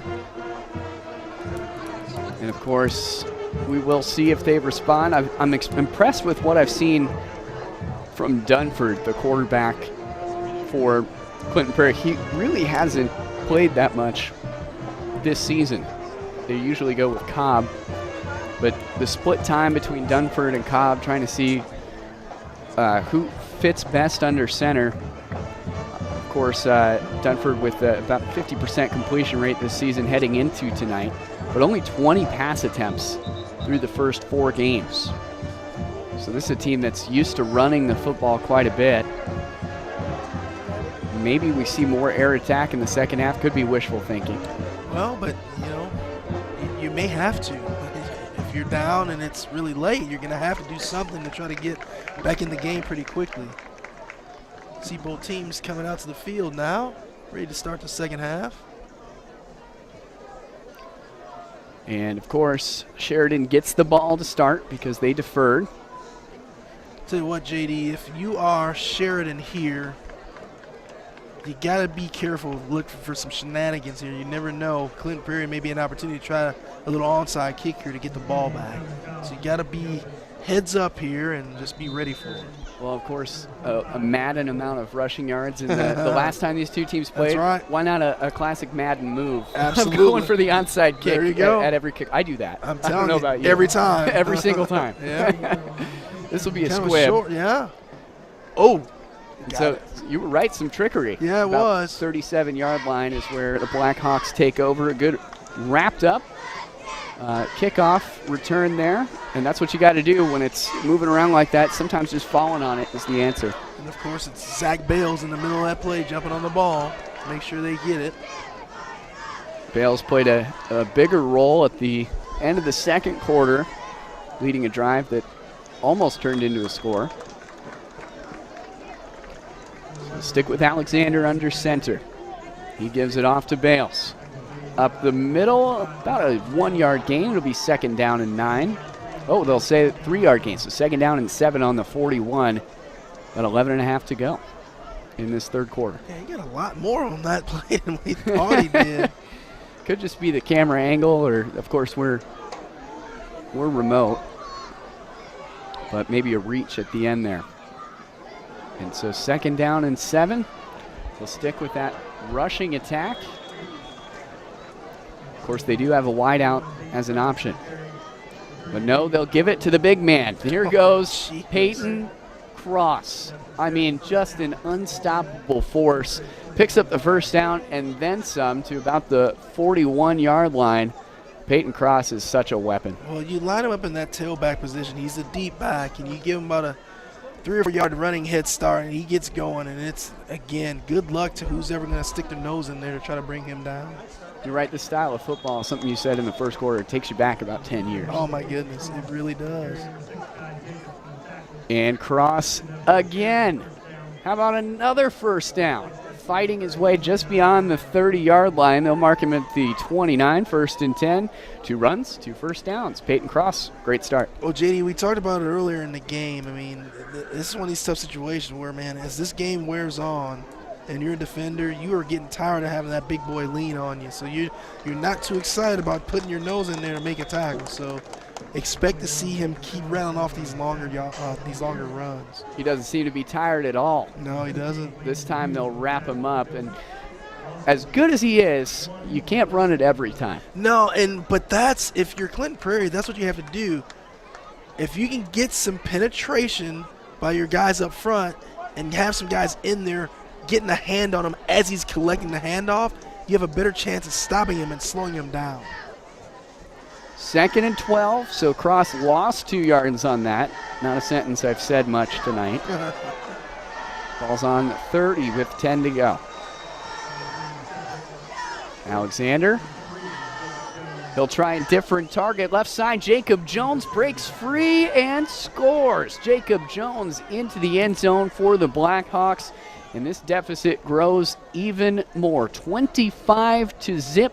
Sheridan in front on the road.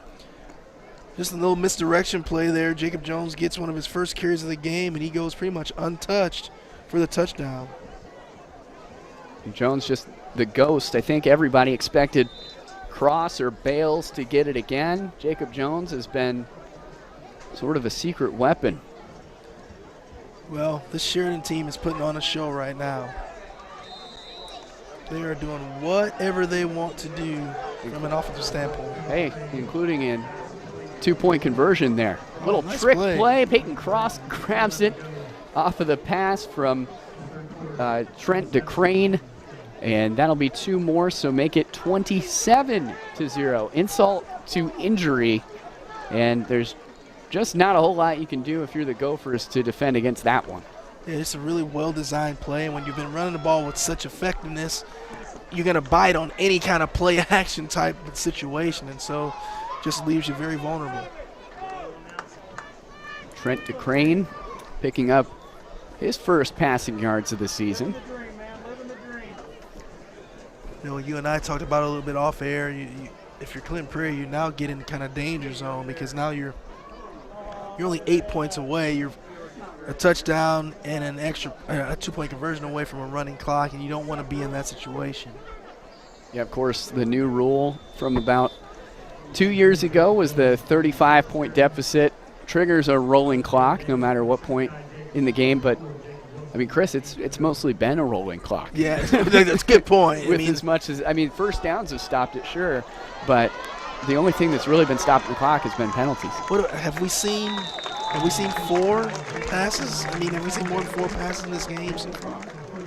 And even some of the passes that have been effective have been balls thrown in the backfield, kind of swing pass type situations, or screens, quick screens. Steve Dunford on the return, pretty good return for Clinton Prairie. But yeah, just a whole lot of ground and pound offense, and that'll mean a relatively quick game. And so clock management becoming a factor, of course, as it continues to wind down and get later and later, the chance of a comeback drops significantly. Of course, crazier things have happened in Indiana high school football. Steve Dunford out to the left side. Oh my goodness. Wilson, wow. I hope he's not hurt. Okay, he's getting up. Man, that shoulder pads out. He went down very awkwardly, and it looked like that's how you get rolled. Watch the end of this tackle. You always worry about a knee injury when you see a player go down like this. And he was kind of bent back. I mean, thank goodness that kid is very flexible, because that could have been really, really ugly. Yeah, he's going to stay out there. So it'll be second down and 13. 9:20 to go. But yeah, you just got to get a little more creative than that. Yeah, and if you're Prairie, you still, I mean, I know the score's a little lopsided, but you got to get something productive done here.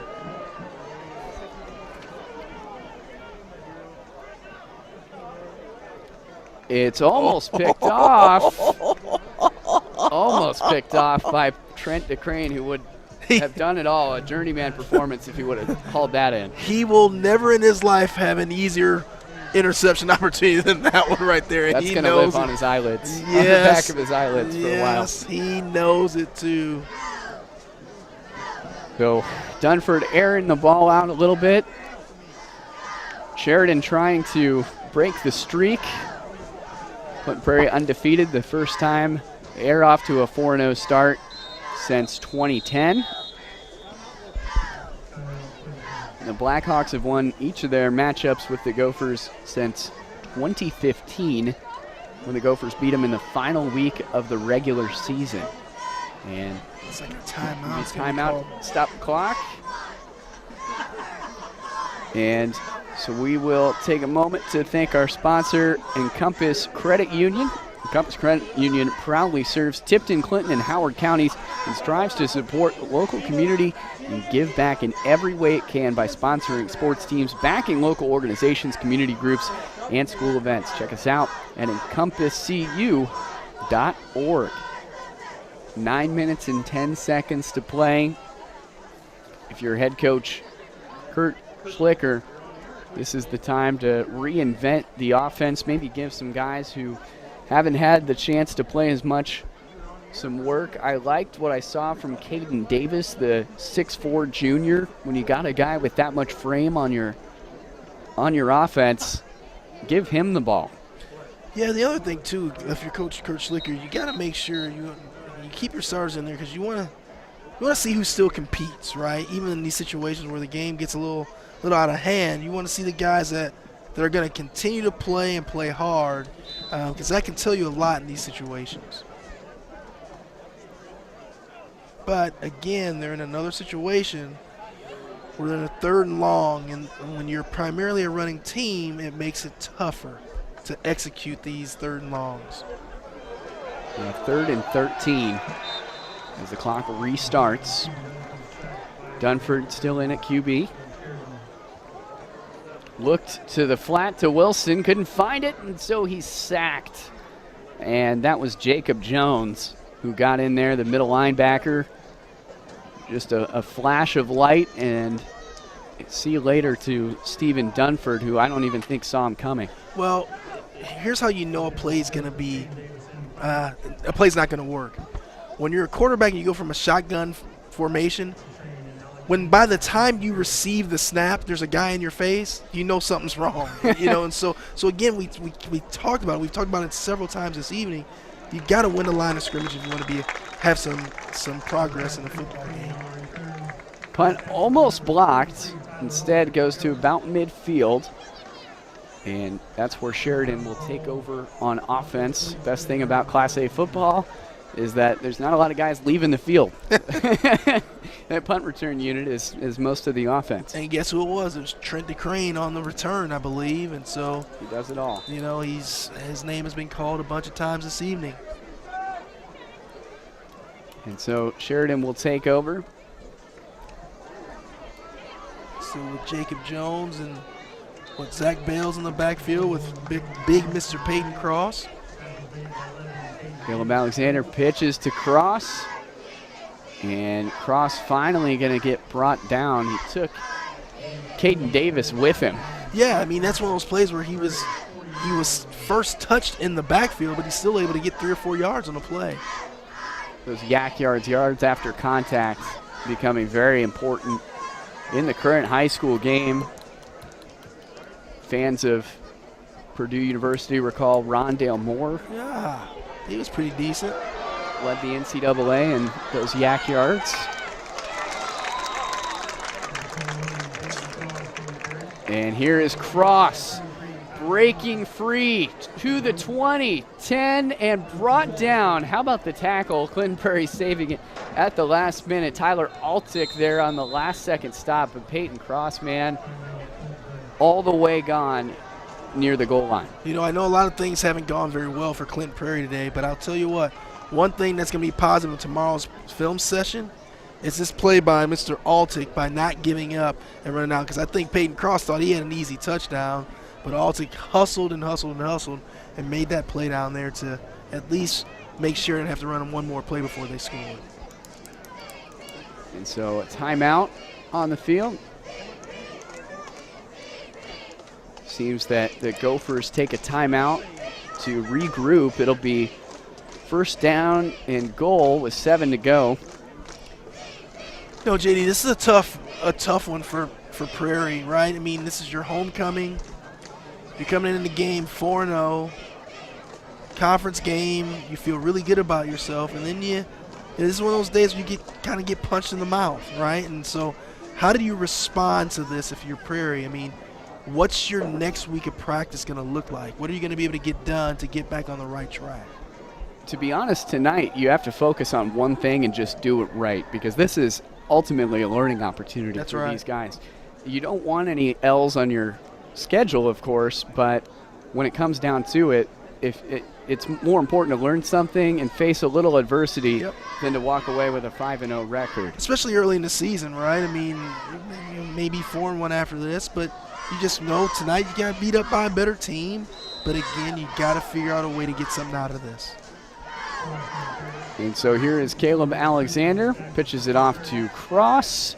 Cross fighting. I believe he was down before crossing the goal line, but it'll be close. I believe they'll mark him at the 2. So Cross trying to weasel in there under the defensive line to no avail, but they'll get 2 more tries. Yeah, this would not be fun to be on defense and having to try to stop Peyton Cross from the 2-yard line. You got a big tailback like that, just run it right through the defensive line. Peyton Cross just makes it look easy.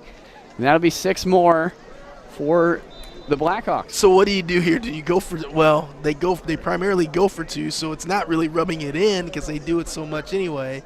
But yeah, you probably go for 2 here, and if you get this 2-point conversion, then you're in danger zone.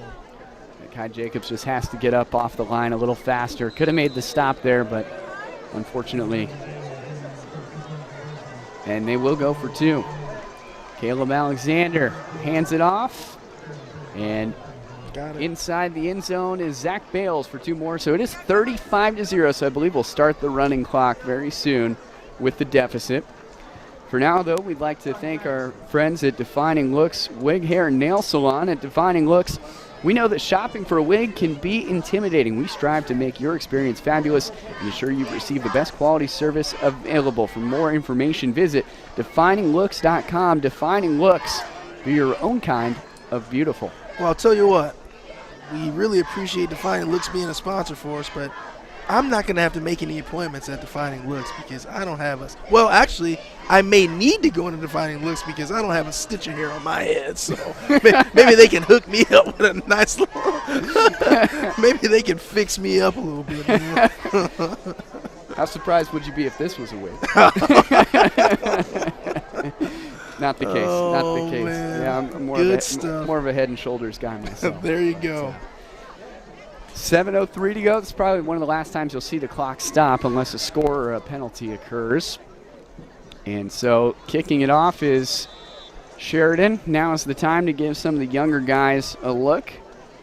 Yeah, this running clock, it's amazing to me how quickly it goes with this running clock. I mean, you can't get anything really accomplished on this, and it just started. So it winds, man. It gets crazy. Yeah, it's a high school football game. I mean, you think 2-3 hours maybe, and we're only an hour and a half in, and we're nearing the end of the third. A great return by Clinton Prairie, though, showing some signs of life is Jacob Wilson. Doesn't give up too easily. Of course, he's been the man of the hour for the Gophers, one of their best weapons. And I ask you, Chris, how do you think you could use Jacob Wilson better going forward? Well, I think they have a plan of attack where they use him fairly well. I mean, I've seen him do it. The problem is, man, I don't care what you want to do. If you can't block up front, it's not going to be effective. So if they want to use him more effectively, they have to block better up front. Dunford pitches to Wilson. They're going to try the Peyton Cross look to that near side. Only a couple yard gain. I gave some credit there, number 10, the defensive end on that play, Mason Robinson, who did a great job, was kind of locked up with his blocker, but he was able to get off, disengage at the very end of the play to make sure Wilson could not get around him. So good job there by Mason Robinson. Dunford takes a snap, gives it off.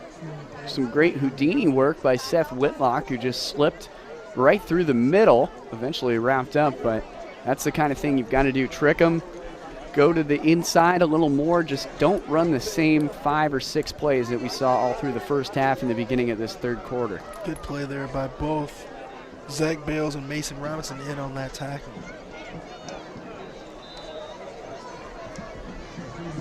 Here's Dunford.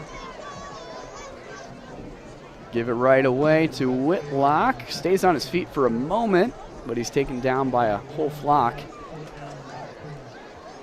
I know we have about 5 minutes left in the third quarter, but I tell you, it's going to be pretty easy to name our player of the game for Sheridan today, right? Because Peyton Cross has done it all for these guys. Yeah, you've been writing down his touchdowns, I noticed. Yes. I mean, he's got how many scores? He's got 4 touchdowns himself today already. Zach Bales has got a touchdown and an extra point, and Jacob Jones has got a touchdown. So it's been impressive. And we will have a clock stoppage as I believe the Gophers utilize their last timeout of the game. And, of course, it's third quarter, so clock management not really a priority here, just No. more of a learning experience for the guys. Yeah, this is probably one of those sessions where it's a ream-out session by a coach. He kind of calls a timeout just to jump his team a little bit. You know, it happens. Some of that tough love. There's nothing wrong with that. With the timeout, we'll take a look at some other scores. HHC scores. Delphi still leading Tri-Central 27-10. The score there with 6:40 left in the third. Carroll up 27-14 at halftime on Eastern. And the score, I believe, still 22-0 in favor of Taylor in the CC Taylor game. No tweets from them in a while. Some other scores to check in on from our other games on ISC. Ben Davis tied up at halftime with Warren Central at 21. And Danville still in the lead, 14-9 over Tri-West. Back to the action. 4th down and 5. They're going to go for it, of course. Oh. It's dropped. And I believe Sheridan came up with it. They certainly seem to think so. Zach Bales added to the bingo card. A fumble recovery now. Yeah, I think you're getting to a point now where you got to get some of those guys out of the game and give some of your backups some opportunities to play. Because, again, with a running clock, 35-0 here, with 4 minutes left in the third quarter, it's out of hand. The future of the Blackhawks, maybe we will see. Well, it's not going to be this possession because I still see Caleb Alexander. Pross out there. Yeah. I see Alexander. I see the main guys out there.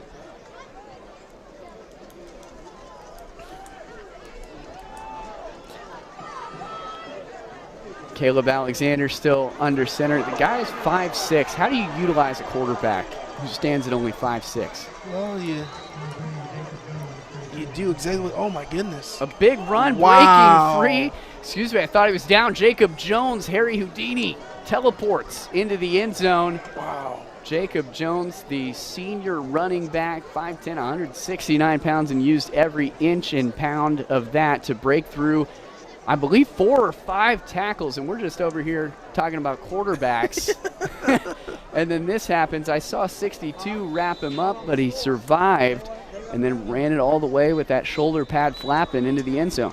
Well, we see it again. I mean, Prairie, they're sound. I mean, they're in the spots where they need to be on defense. They're just not wrapping up and making sure they make the tackle. Extra point is good. You know, that kick looked really good. I'm surprised they don't kick more extra points because that was really clean there. Of course, one of the best things to practice. Of course, kicking troubles plaguing football as a whole.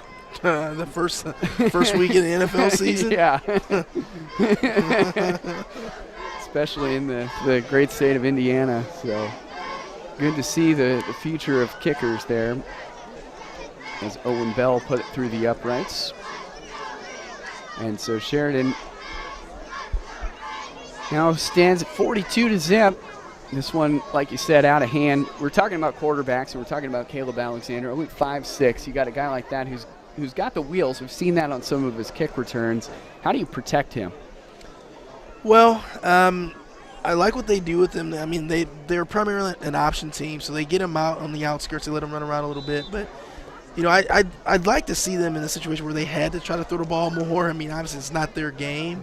But you can use them like a kind of a Antoine Randall L type, you know, go back to IU days, or you know, think of a Kyler Murray type, you know, some of the smaller quarterbacks, get guys that are pretty athletic that can move around and throw the ball a little bit. Kickoff bobbled, and Wilson falls on it.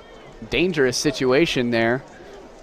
Chase Spencer got down there with more than enough time. Had that gone any differently, it would have been Sheridan ball.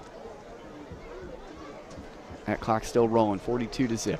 Yeah, it's just been a clinic by Coach Wright's team. I mean, obviously, this guy's been doing this for 57 years. It's just really, really impressive.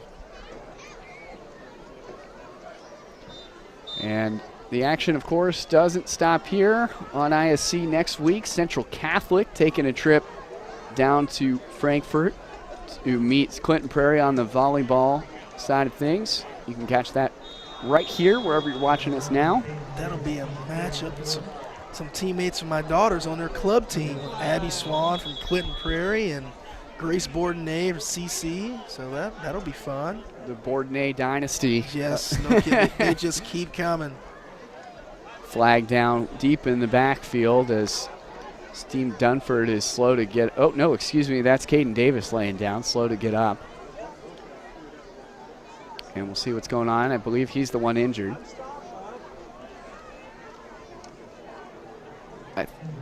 Could have been unnecessary roughness. We'll take another look. And, of course, down by forward contact, and then just a whole pack of Blackhawks lay down on him. Yeah, I didn't really see anything late in there. I don't think. And then maybe well, they definitely called a personal foul. So maybe the whistle was blown and we didn't hear it, and they had some extracurriculars after the whistle. Exchanging email addresses. Or so the clock does stop for injuries on rolling clock.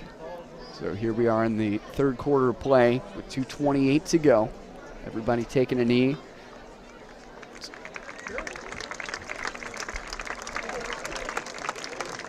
Looks like a little unsportsmanlike player kind of flexing over a player afterwards, and you can't do that anymore. That's your old taunting flag. So. Davis up under his own power. As play resumes, he'll have to sit out for at least one play. That's the case at any level of football. Unless you call a timeout, which Clinton Prairie has none of anymore. 42-0. 3 timeouts are not going to get you much.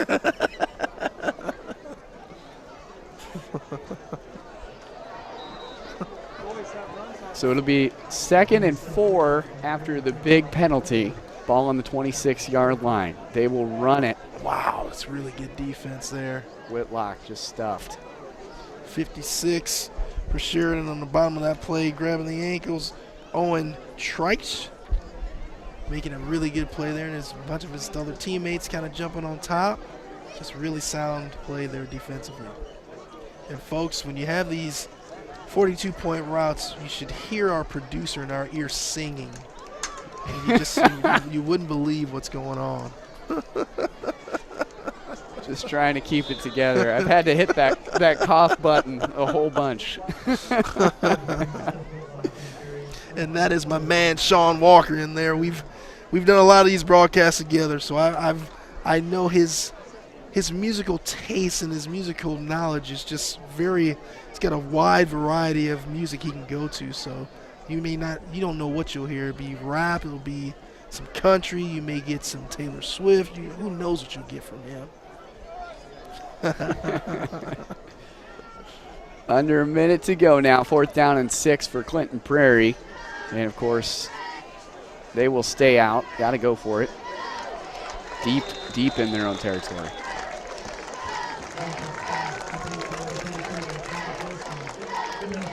Throw over the middle is nice. Caught. Yes.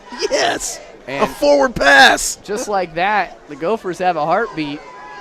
Jacob Wilson, a link up I wish we could have seen more of up to this point. Yeah, those over-the-middle passes, they're hard to defend. They're effective almost every time. If you can get a nice cross route, that's the way to be. Yeah.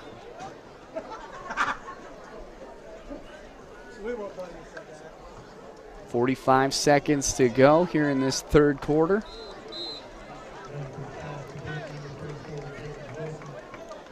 Man in motion is Wilson. He'll pick up a few before being brought down by Evan Grinstead. Jacob is going to need himself a nice cold bath after this game this evening. Jacob Wilson, of course, the 5'11", 165-pound junior.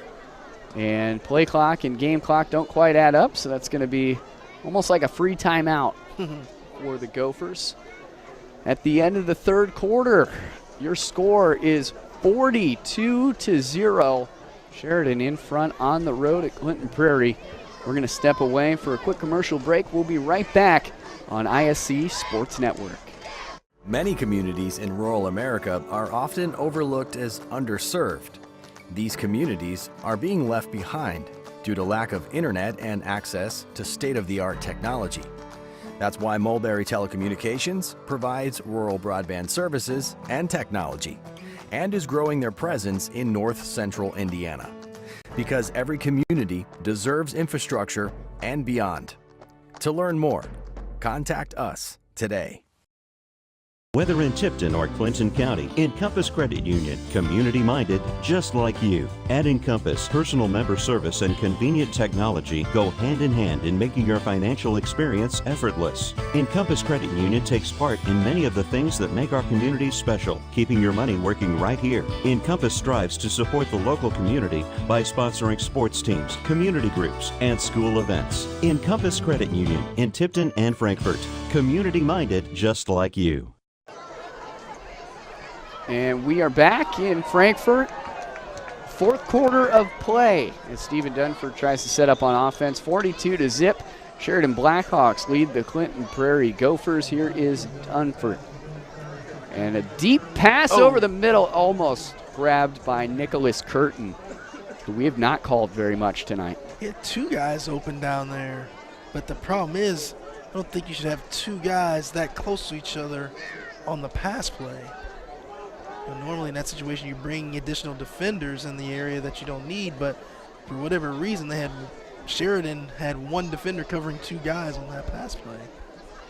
Nicholas Curtin, only a freshman. Those are the kind of plays that you can develop over time. So assuming this game does not have a 43 point comeback, Sheridan will retain first place in the HHC. This one's over the middle, almost picked off.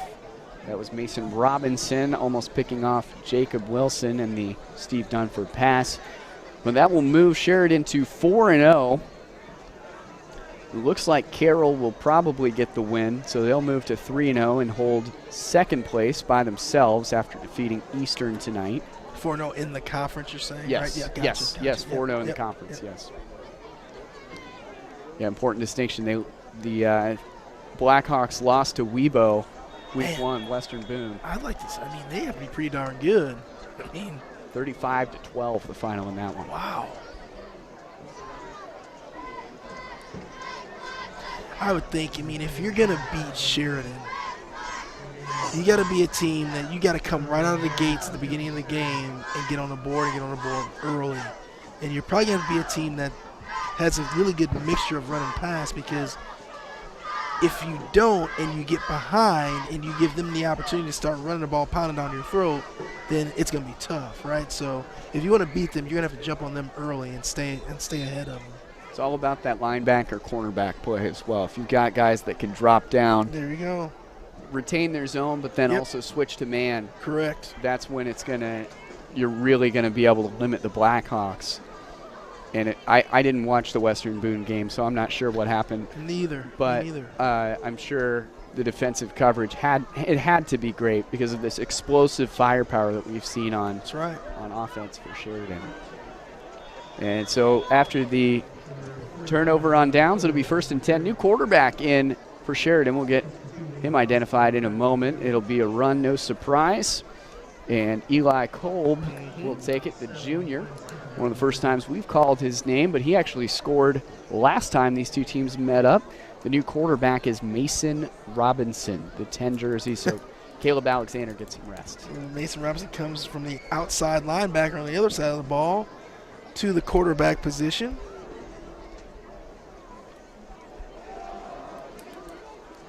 And he will set up on the 28.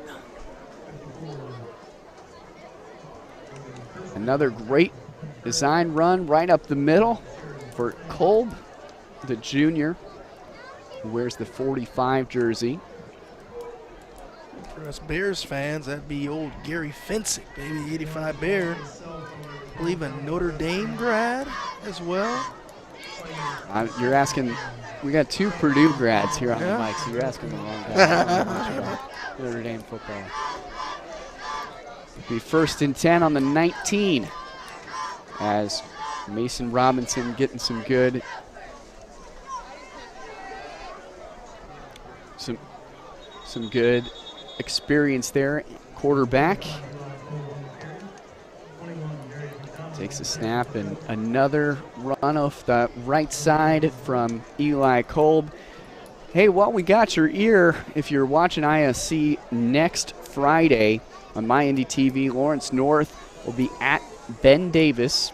And, of course, Ben Davis will be coming off whatever happens in their game against Warren Central, which is tied 28-28 at the moment. We've got North Putnam at Cascade and 2 Sagamore Conference games going on at the same time. That'll be Crawfordsville at North Montgomery, Western Boone at Frankfort. You can catch all that here on ISC Sports Network, wherever you're watching us now. Our producer, Sean, will be on the Frankfort call, so you might hear some of his musical talent that we mentioned earlier. So what happened here? We have a timeout maybe by Sheridan? Oh, no, I think it's a penalty. See, the white cap is telling him to wind that clock. It'll be a false start. And so that'll move him back a little bit. 2nd down and 15. With 6:50 to go.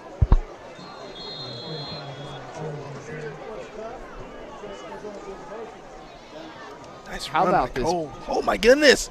He's still bus. going. They got the train and the bus. Takes everything to bring Eli Kolb down.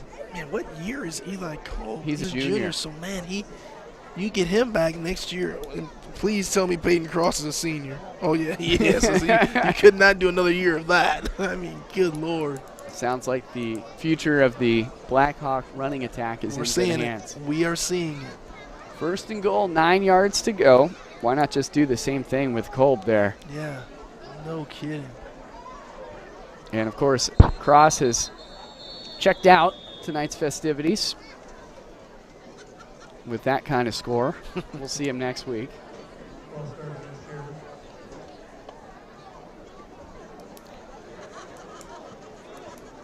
Tomorrow on ISC, a little college football.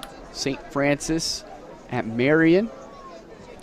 St. Francis out of Illinois. That is my hometown. That's Joliet, Illinois, I believe. So yeah, I know that school pretty well. Actually, the head coach at Butler University is my high school classmate. He actually coached at St. Francis before Butler. Small world. Yeah. Man, we're getting penalties galore right now. I don't know what the heck's going on. Could have been a false start as Sheridan will take a walk back. If that's the case, it'll be 1st and 19. Or 1st and goal on the 19, I should say. With just under 5 to go. Yeah, you don't see a lot of 1st and goals from the 19. But when you're sharing the way you run the ball, that doesn't seem to be a problem. They do have a wideout over there. That's Chase Spencer, excuse me.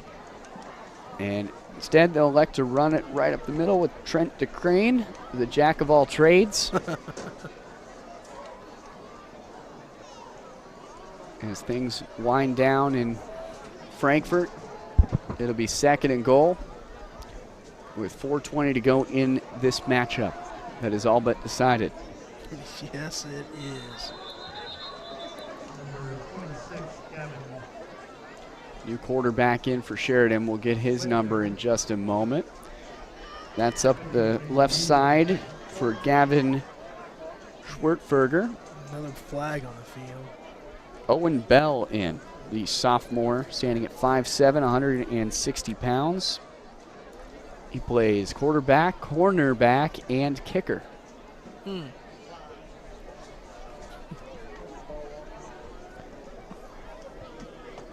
That stripe team making an impact. It'll be holding.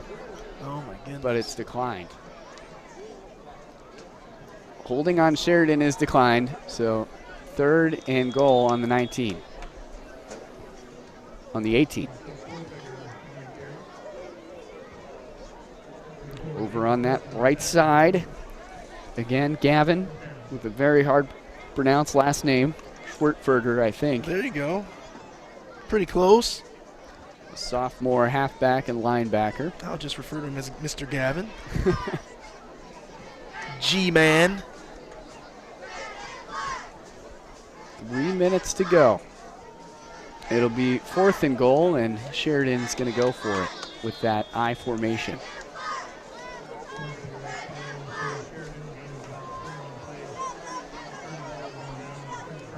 Mr. Gavin. There you go. Nice job, partner. Thank you. Handoff inside, and of course this clock just rolling down. So as we kind of wrap up, what lessons do you learn if you're Clinton Prairie? What do you take from? What positive thing do you take from this game? Well, what you understand is you have to be cleaner. You got to come out. You got to play penalty-free football, and that's going to give you a chance to be more effective, right? You just can't have all these penalties. I mean, you had some penalties. I mean, you had 1st down offside or false start penalties. You just can't have that if you want to play a good game and be on the winning side of a football game. If you're Sheridan. I saw, I mean, from a defensive standpoint, I said it several times, man, they've been in position to make plays. They just haven't made the play, you know. So you just get back to the basics, blocking and tackling, and you'll be fine. There was a good run there by Seth Whitlock. But, yeah, I agree. I think Clinton Prairie facing adversity is not always a bad thing. Of course, the result isn't exactly what you want, but it just goes to show that later down the road, if they're in a situation where they're only down by 1 or 2 scores, they can say, hey, well, it wasn't as bad as it was. That's right. On September 16th. You got it. Let's come back from this. So always a little positive light in there. Zach Bales, who was a little earlier, takes a slide. He looks like he's okay. Bales has got a little attitude about him. I like. Actually, no, that's Caden Davis. I'm sorry. Yeah, that's Caden Davis for Prairie. He got a little attitude about him. I like it. Oh, excuse me. Yeah, I was looking on the wrong Looking side. at the Sheridan side. Yeah, Caden Davis, the 6'4" junior. We're so used to calling Zach Bales' name. See that number 11, you automatically think Zach Bales. Steve Dunford still in the game. Jacob Wilson still in the game fighting. He's going up that left side. A pretty positive game. That's exactly what you want to do for first down. Would have loved to see a little bit more of that action in the opening 3 quarters as we are under 30 seconds to go. I'm surprised they're going to run another play. I think that would have been the last play of the game at this point. There's really no need to do so. They'll go down swinging.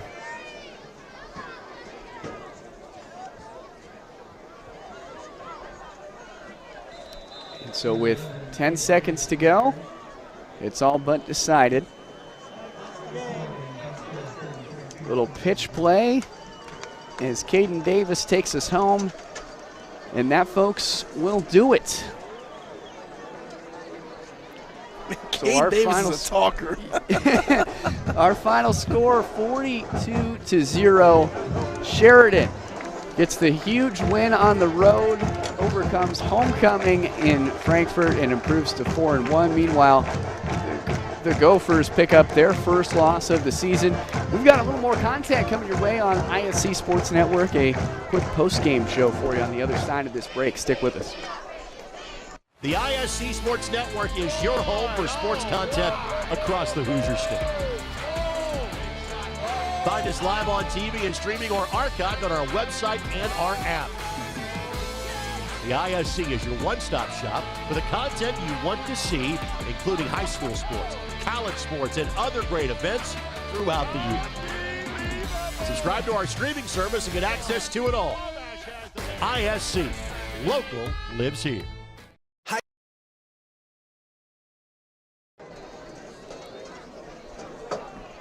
Welcome back to ISC Sports Network. 42-0, the final score in this Week 5 duel in Frankfort. J.D. Arlen here on the call with, and Chris, tell me, your player of the game, not going to come as a surprise to anybody. Yeah, Peyton Cross, 4 touchdowns, running the ball. He was obviously super duper awesome on offense, but he also played a great game defensively as well. So Peyton Cross, great job, young man, great night.